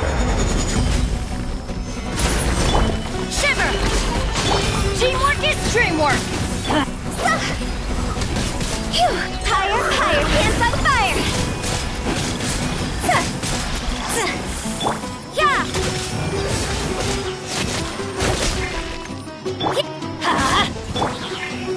Solidify!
Who ate a poisonous mushroom this time?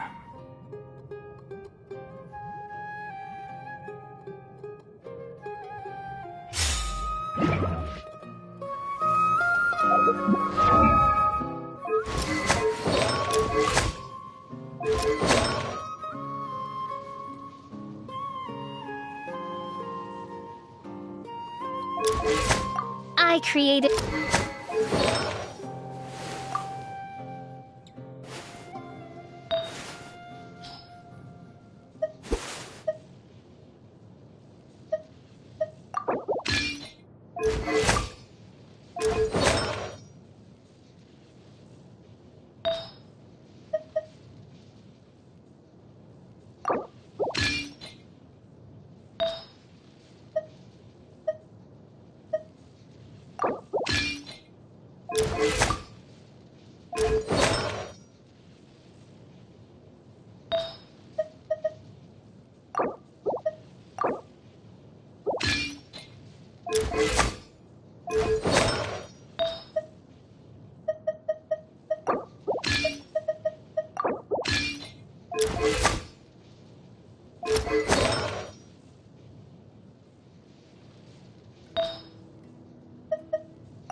Stabilize! Witness the power of Gugwa!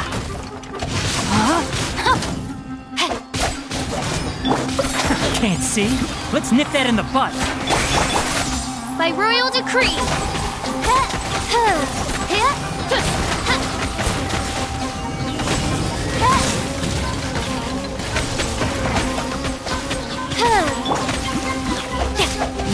outlines your fate.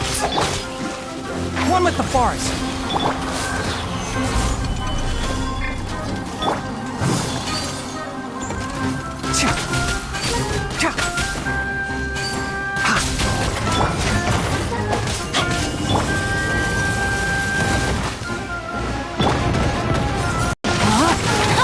No, my sword! Enshroud! Oz, reveal thyself!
Gather!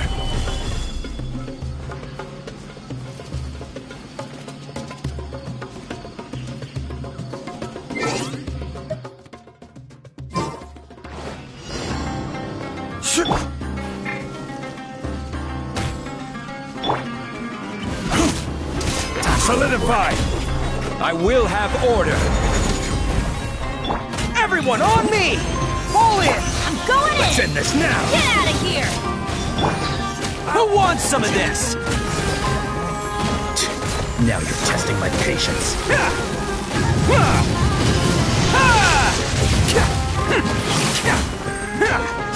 Will Bam! again.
Who's our next target?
Stabilize!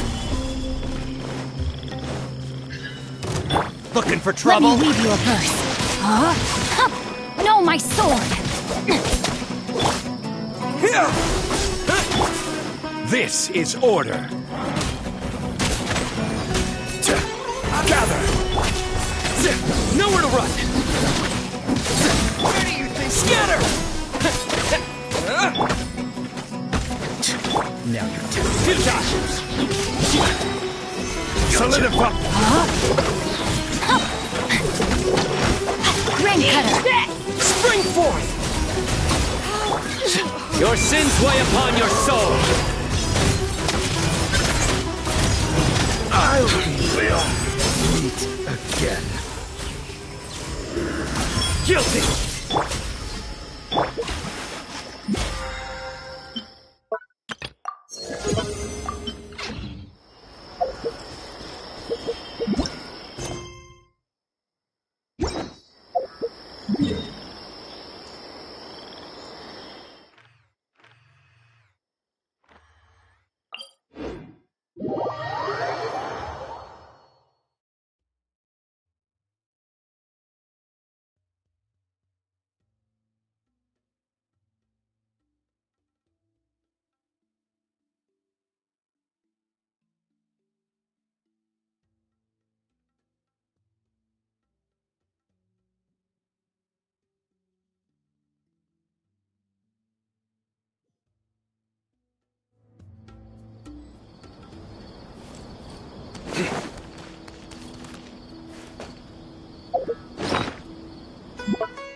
Stabilize!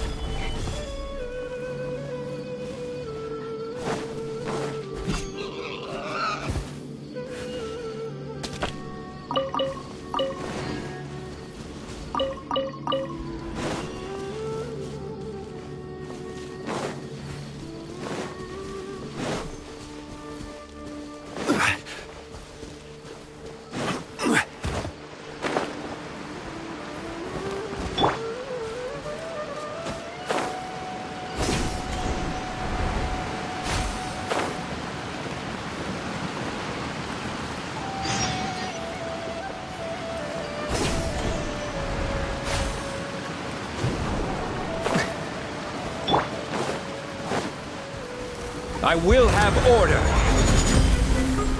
Solidify! Rain outlines your fate. Know my sword!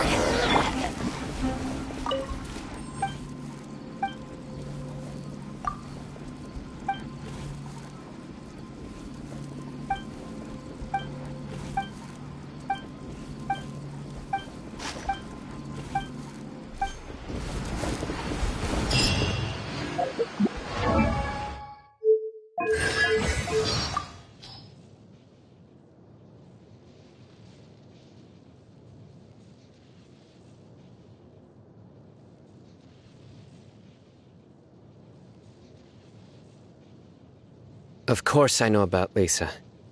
We once both studied under the same sage. As General Mahamatra, I've seen many tragedies befall those seeking knowledge too assiduously. So it's easy for me to understand her decision.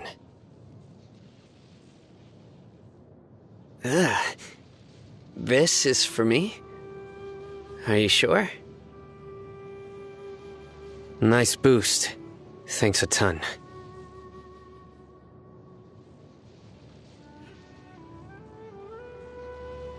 I can sense her enthusiasm and passion for dancing.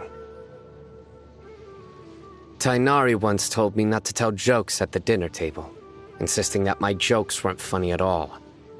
I did not share his opinion, so I told 3 of my best jokes in a row and explained the premise of each in great detail. By the time I was done talking, my food was cold.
Rain outlines your fate. Know my...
Good deeds and bad.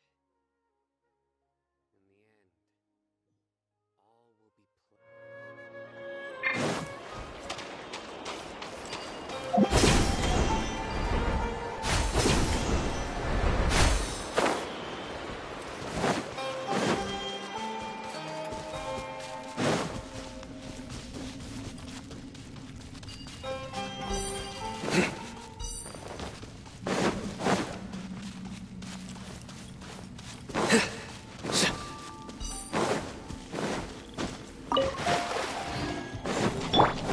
Quake!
Surrender! Gather! No, my sword! Nowhere to run!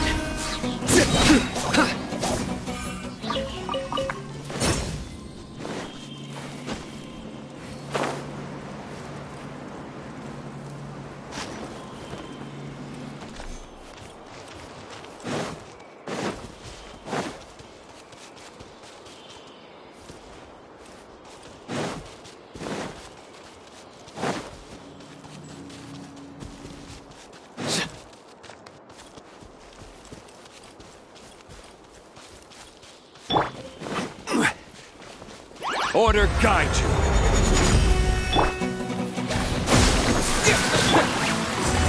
Stabilize.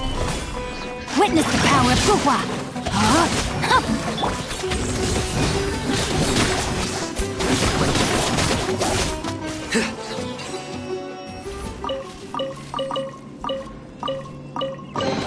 A well-deserved find.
Know my sword!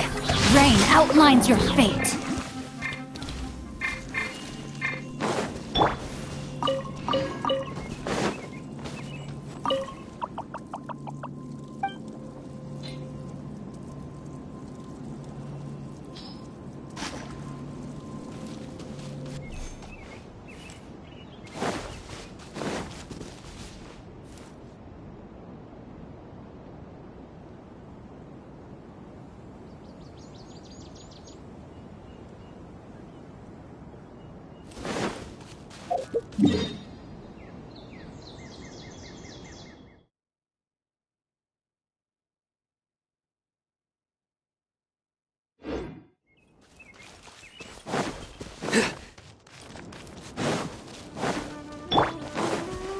Happy to oblige. Let me weave you a verse. Huh? Propagate! What? Futile! I will have order. Gather!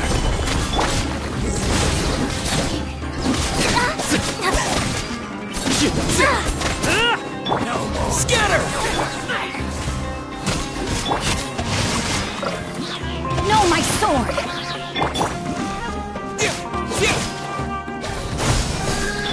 Nowhere to run! Need stabilize!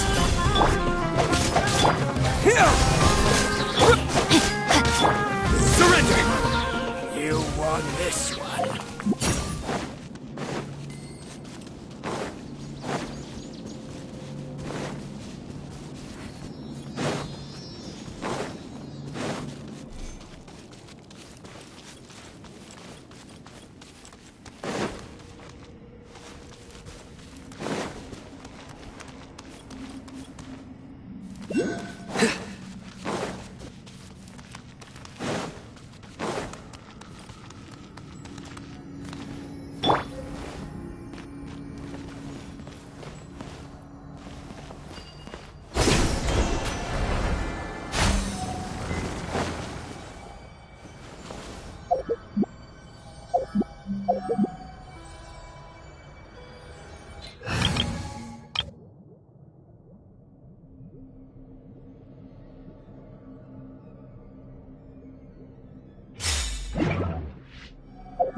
Solidify!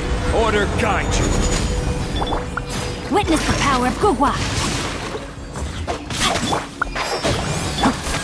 By royal decree!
Stabilize!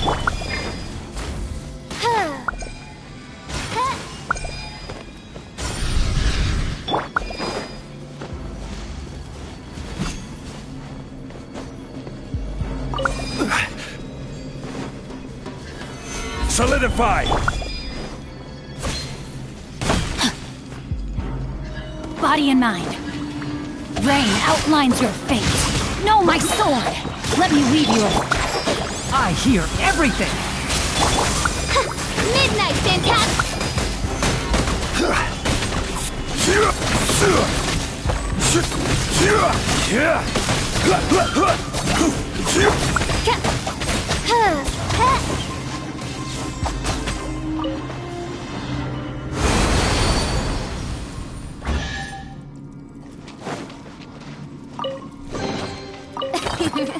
Cry out my illustrious name.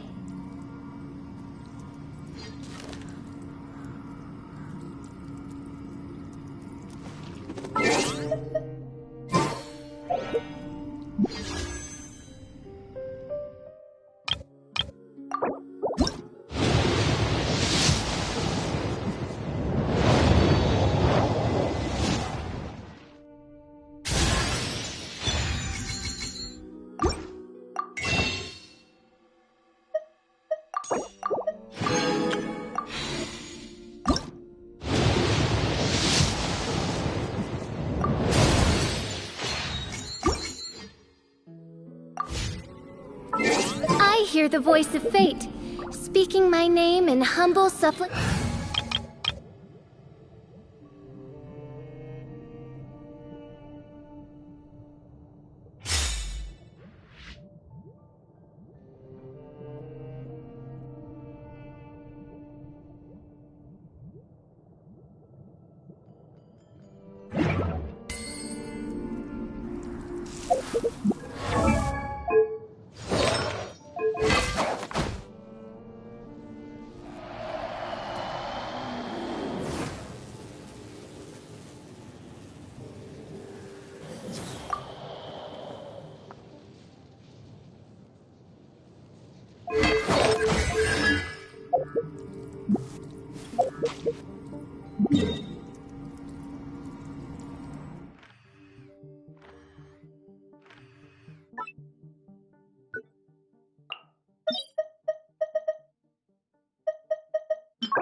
I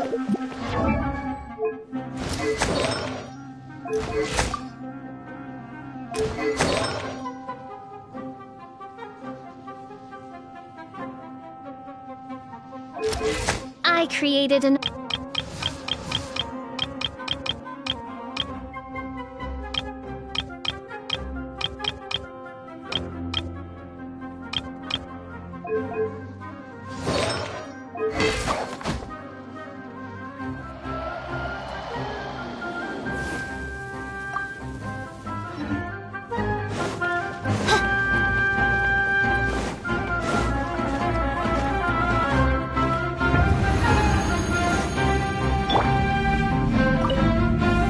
Stabilize!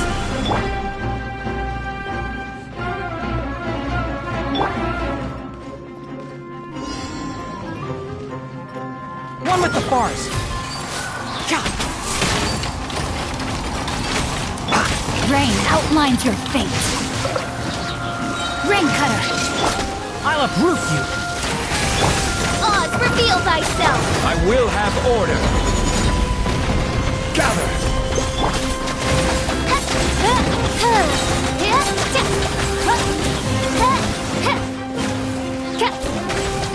Midnight Phantasm.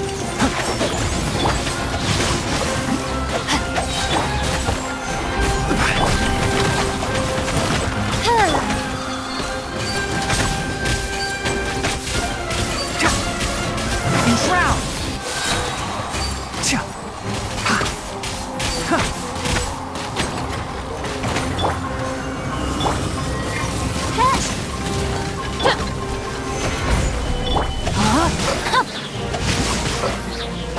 One with the forest. By royal decree!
Can't see?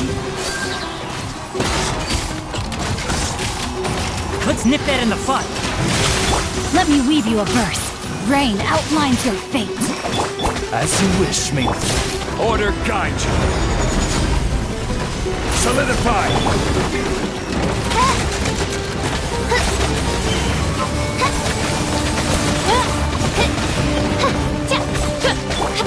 One with the forest. Stabilize! Rain cutter, know my sword. Rain outlines your fate.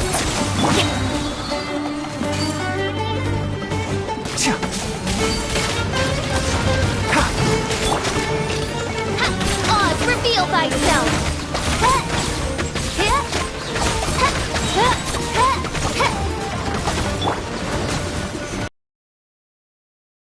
Sword. Enshroud. Shadow Raven, let night fall!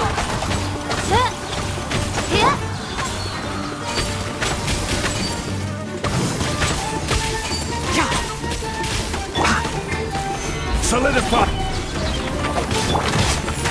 Can't see?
the forest.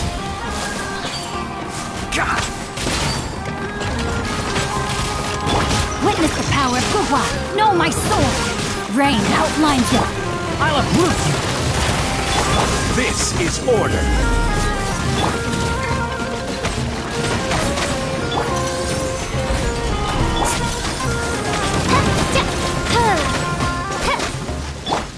Can't see?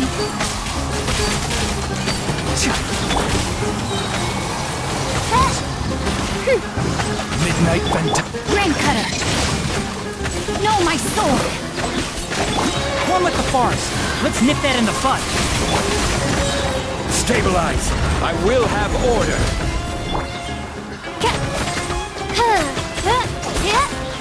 By royal decree. Enshroud!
Can't see? Witness the power of Gugwa! Rain outlines your fate! Know my... I hear everything! Midnight Fantastic! Gather!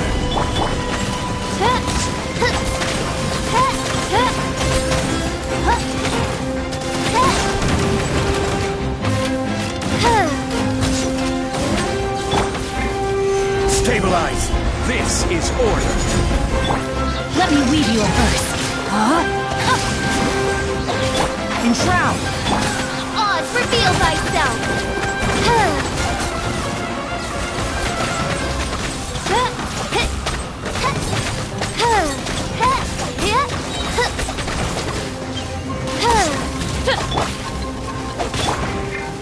Gather! Rain outlines your fate. One with the forest. By royal decree.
See?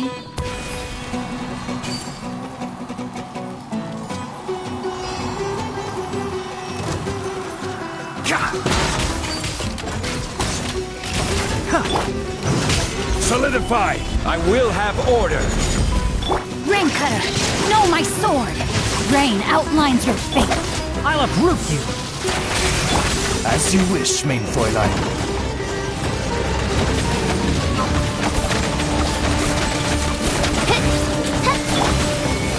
Stabilize!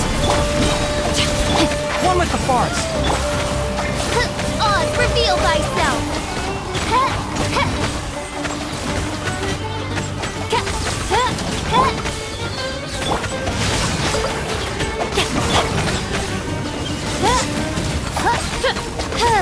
Wings of darkness!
I created another universe and founded paradise.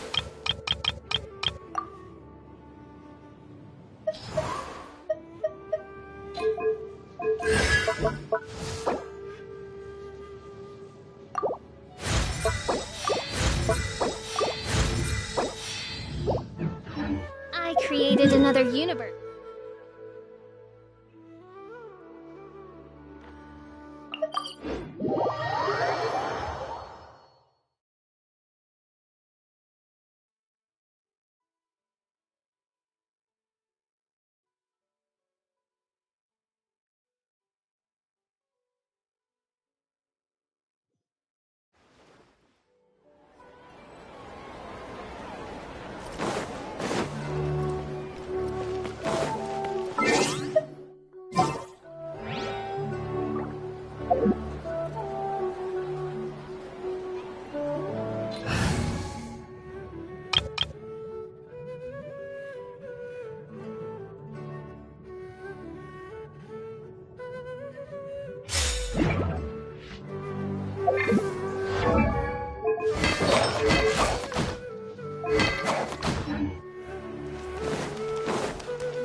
By royalty.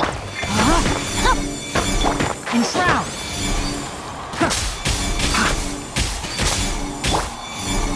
Gather!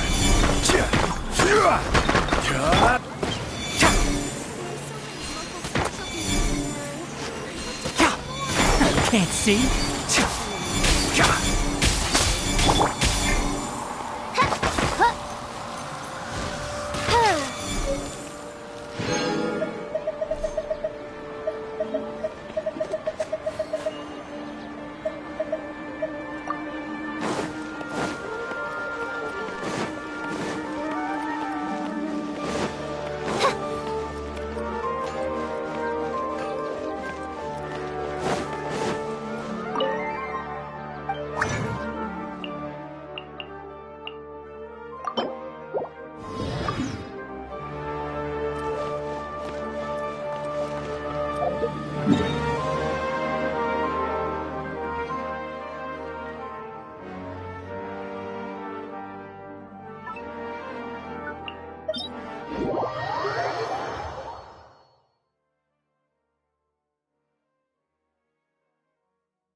Another universe and founded paradise. For I, Fischl, and the Prinzessin de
One with the forest!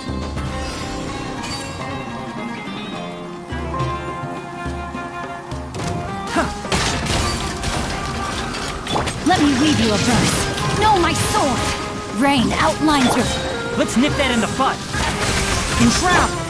This is order.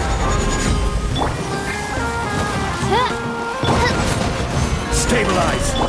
Oz, reveal thyself!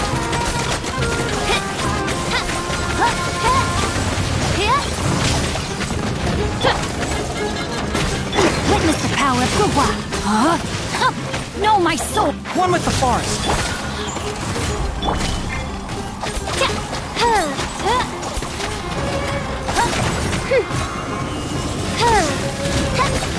By royal decree! Can't see?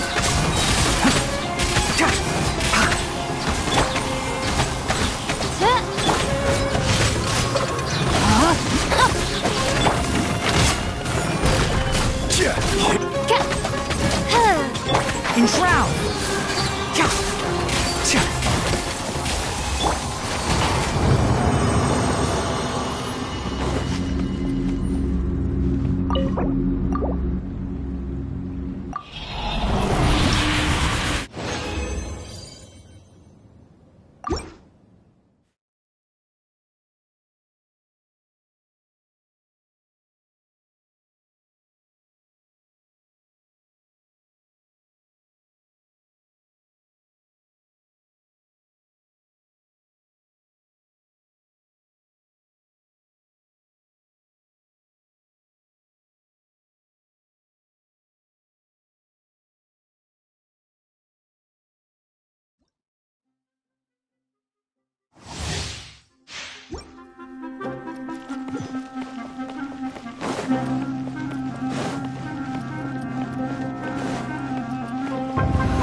Let me weave you a verse.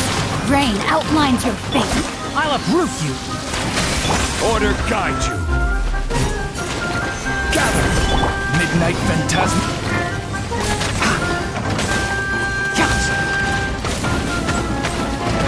Can't see. Stabilize. Witness the power.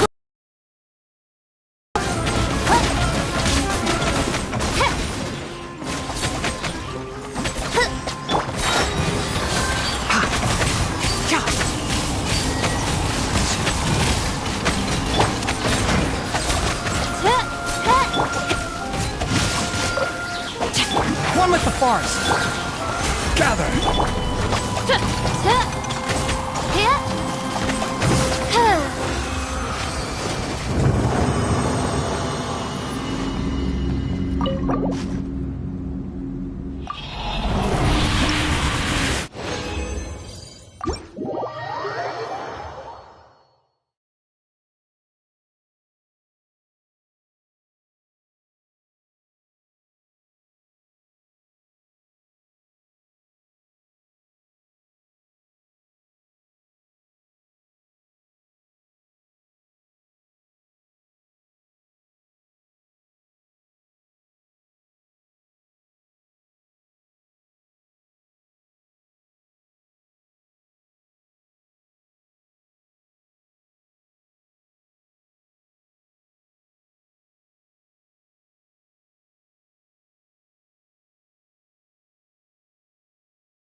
Silly churl, Billy churl.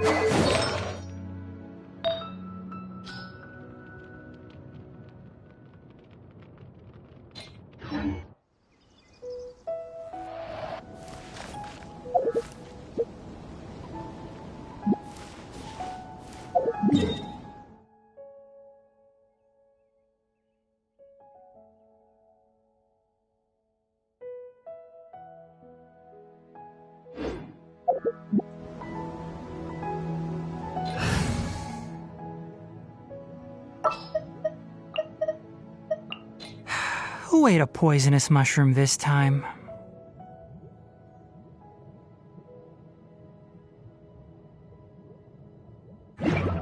Luck can swing the results of a single game. But it's bound to run out sooner or later.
Good deeds and...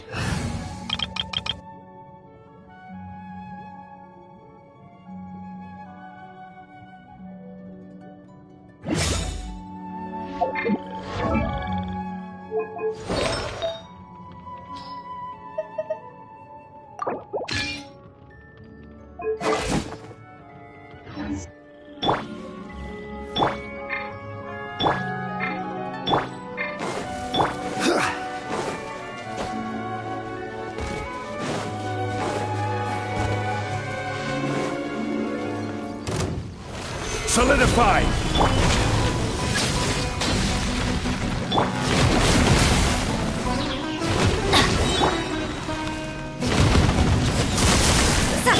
Let's light it up!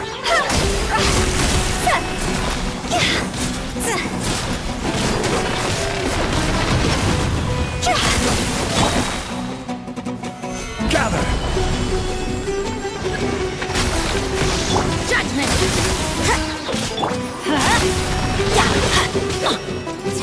Adventure time! Let's light it up!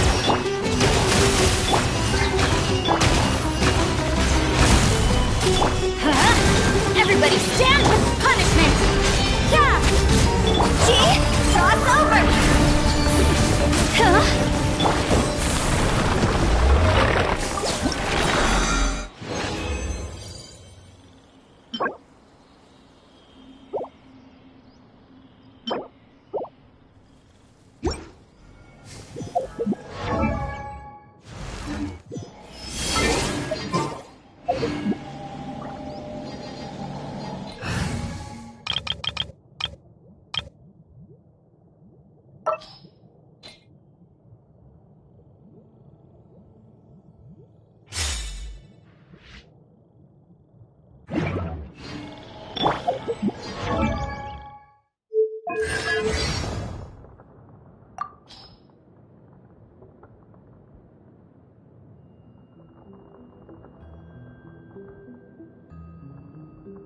As well as ruling over all of Sumeru, the god of wisdom Buer has a duty to guard Irminsul. Only one who possesses great wisdom could hope to shoulder these responsibilities. All life in Tevat owes her gratitude for saving Irminsul. After letting go of my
Nowhere to run! No, my sword! Can't see?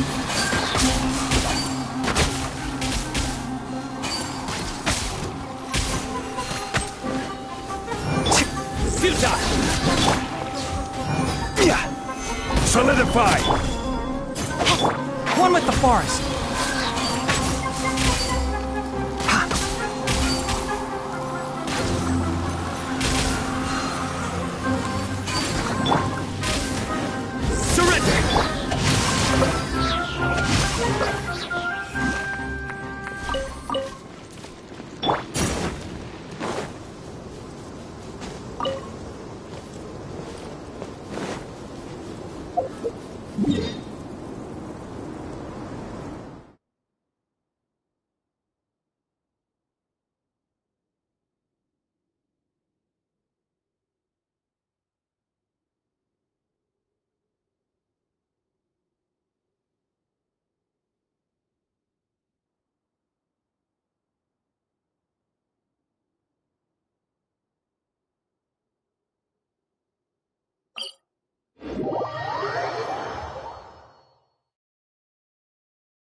A familiar sight.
Another test subject. Today, that tingle. I will have order. Let me weave you a verse. Huh? I hear everything. Enshroud. Through me, justice is served.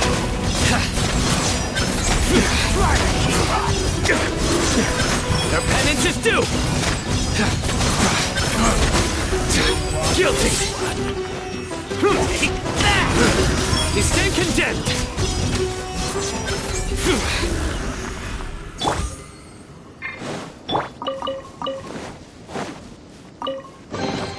Wealth is the foundation on which civilization is built.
Rise!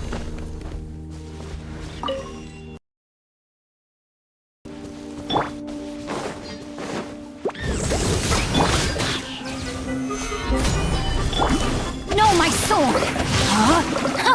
One with the forest! Nowhere to run!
Stabilize!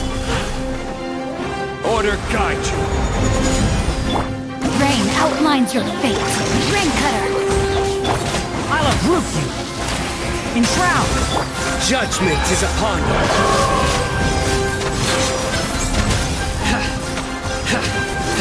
Guilty!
Let me weave you a verse.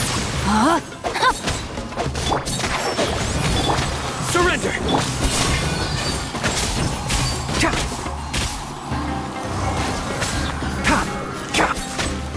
Solidify! Can't. Futile!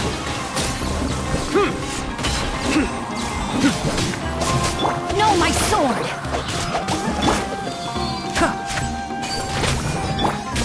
Nowhere to run!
A familiar sight.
Stabilize! No, my sword!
You want me on your team?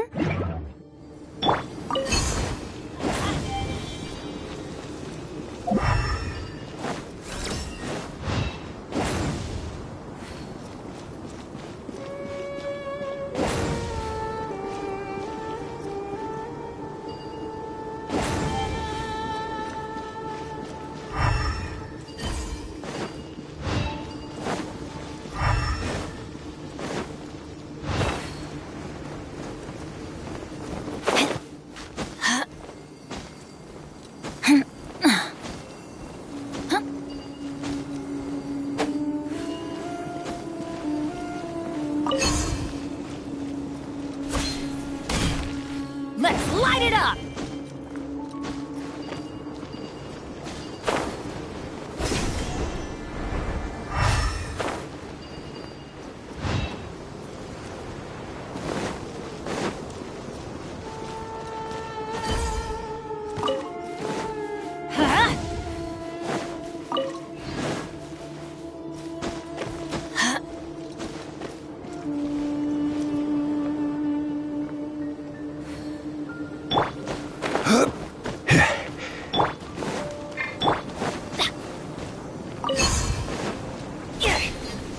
Off we go!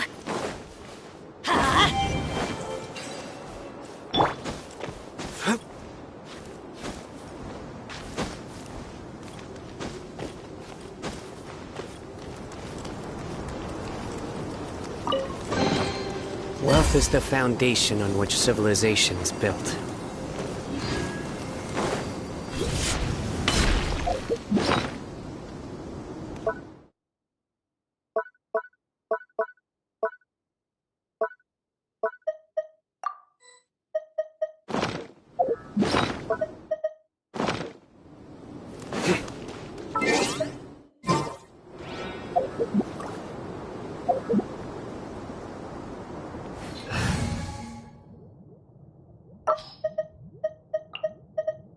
Chivalry will never die.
Witness the power of Gua. Rain outlines your fate. No.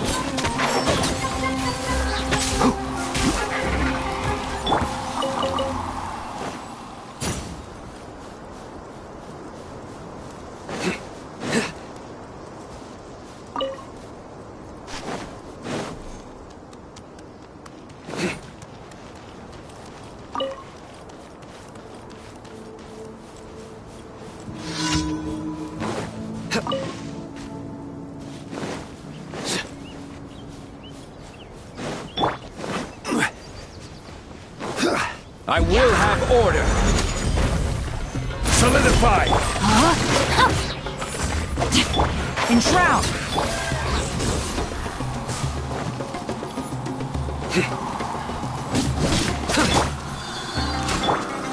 Nowhere to run. Stabilize. Let me weave you a verse. Can't see. Surrender.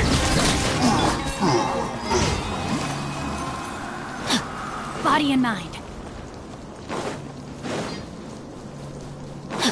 Body and mind.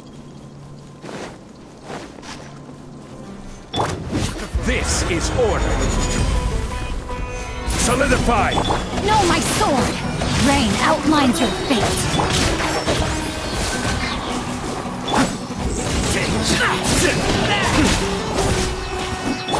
Rain cutter.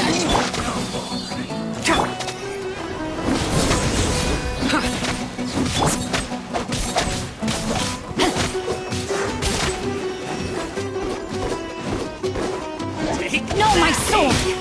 Rain outlines your fate. Gather! One with the forest.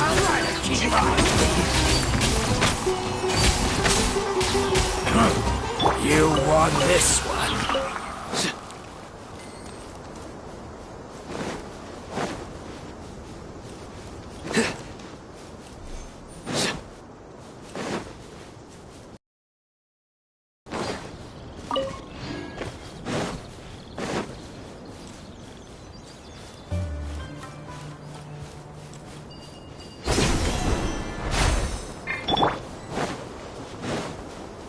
Order guide you. New. Witness the power of Gua. Rain outline. I hear everything. You want through me, justice is served. Need.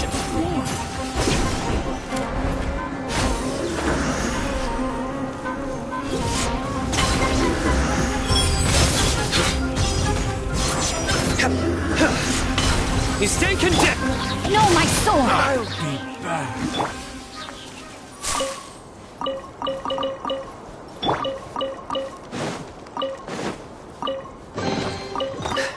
Our perseverance has paid off.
enough.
Luck can swing the results of a single game, but it's bound to run out sooner or later.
A well-deserved find.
Rain outlines your fate. Enshroud!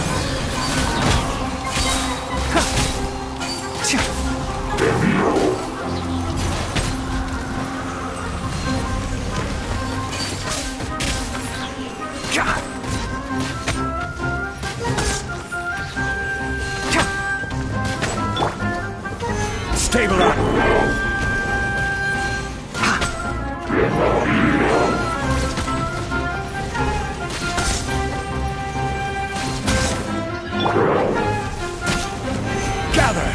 Witness the power of Guhua! Know my sword!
I will have order.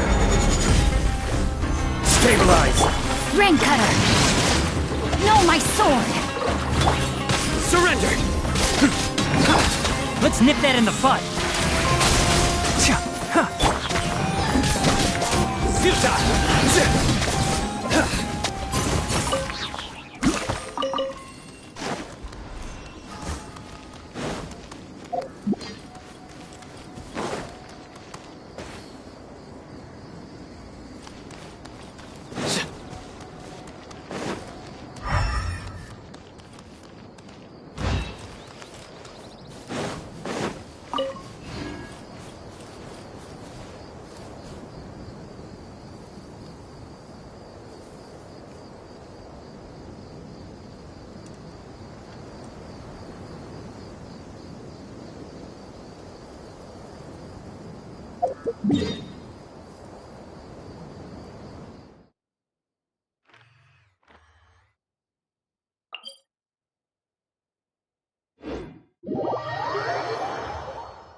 You're going.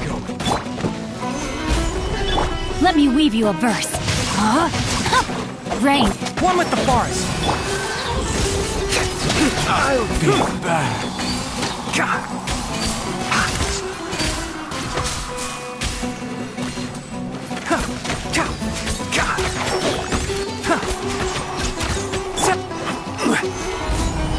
I'll be back. Time to act.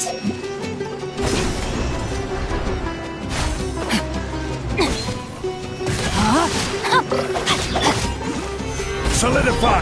Nowhere to run!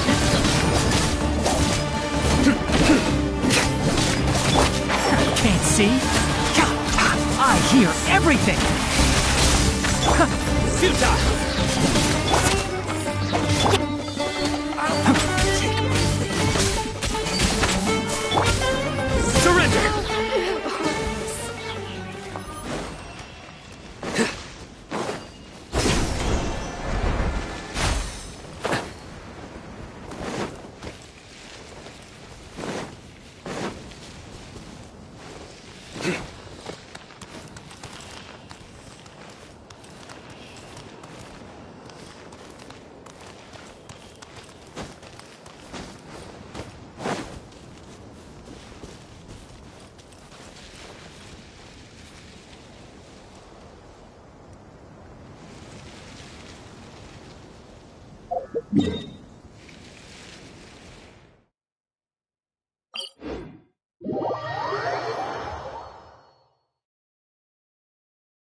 Gather!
Stabilize!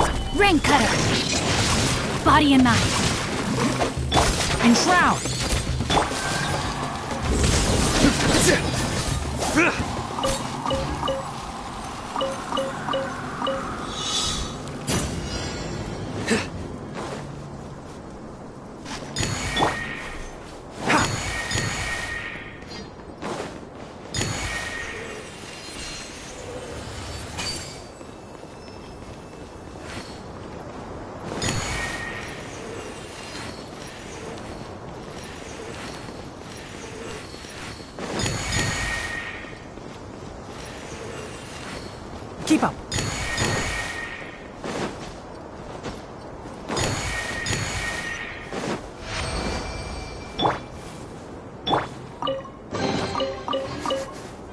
Smells like something good is inside.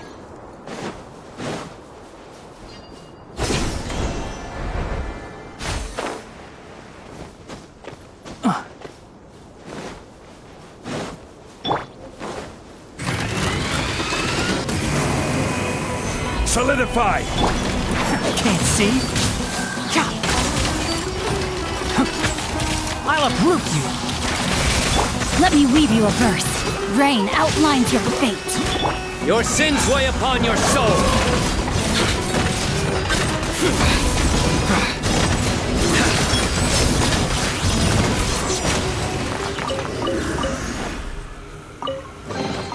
A well-deserved.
Stabilize!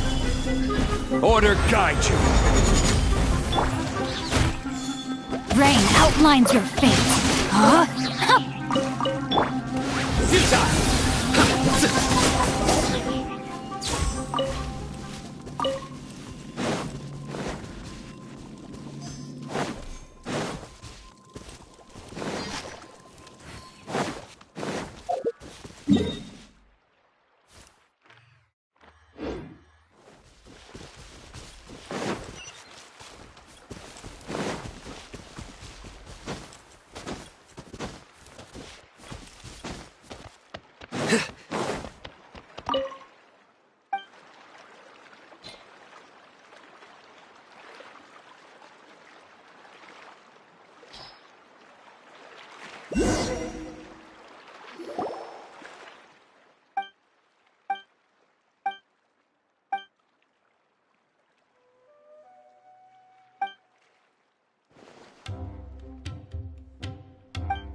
Solidify!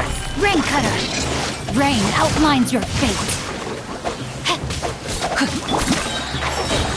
Let's nip that in the bud. Surrender!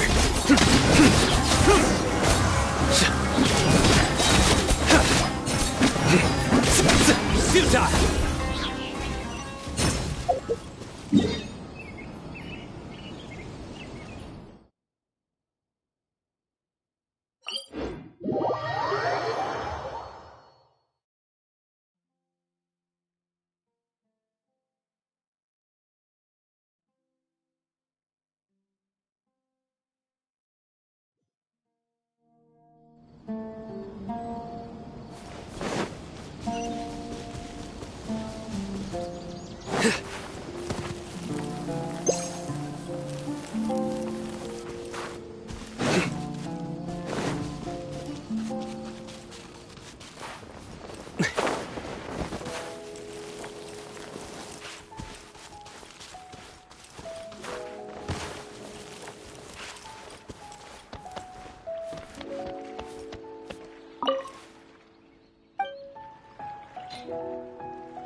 Stabilize! No, my sword! Surrender! Enshroud!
Gather! This is order! Rain outlines your fate. Know my soul! Futile!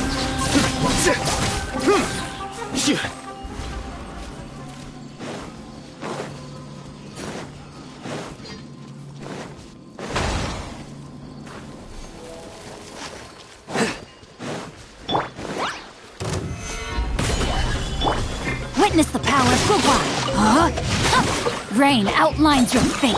One with the forest.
A familiar sight.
Just what will we come across this time?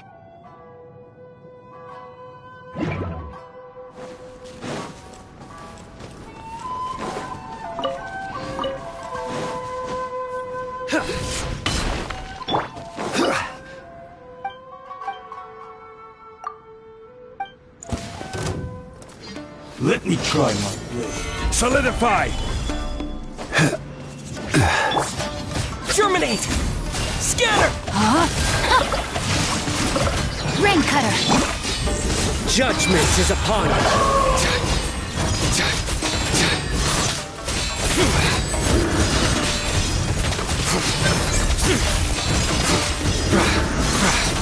Guilty! Order guide you! Rain outlines your fate! Propagate! Nowhere to run! Taste my blade!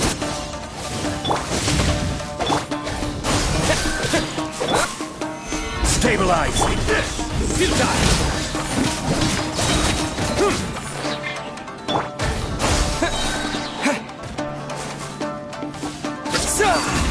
Witness the power of Gugwa!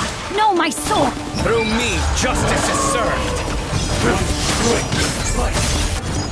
Your penance is due! And over!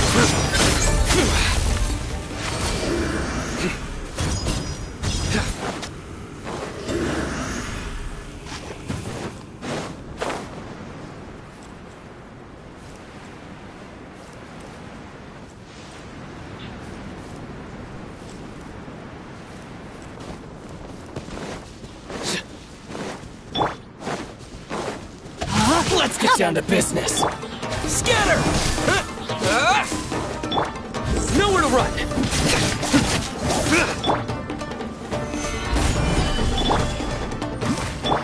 Propaganda!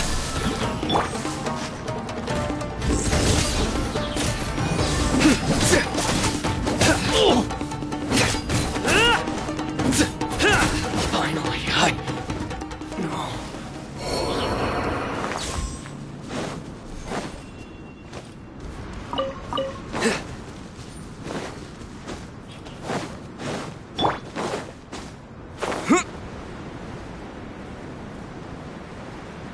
Let me try my blade. This isn't over! Know my sword!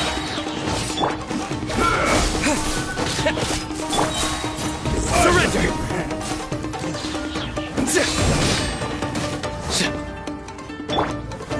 Gather for me! This isn't over!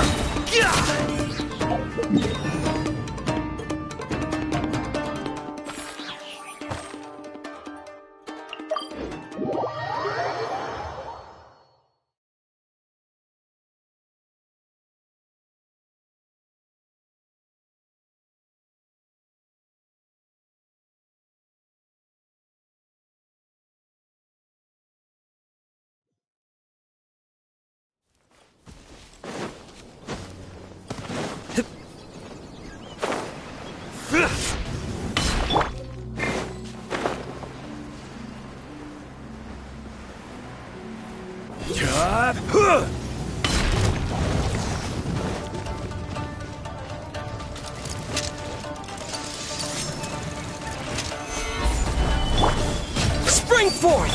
Rain cutter! Judgment is upon you! You stand condemned!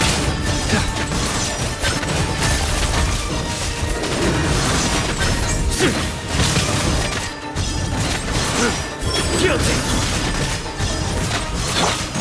I will have order! Stabilize! Rain outlines your fate. Time to act. Scatter!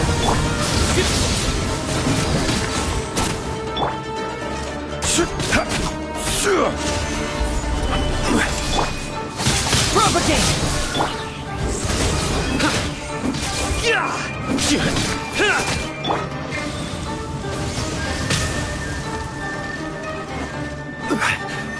Gather! Surrender!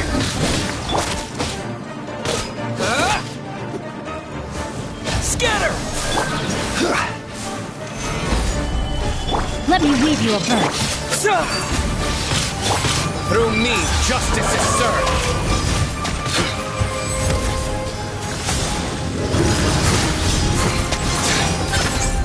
Your penance is due!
Military supplies for the Eremites must be distributed appropriately.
Body and mind.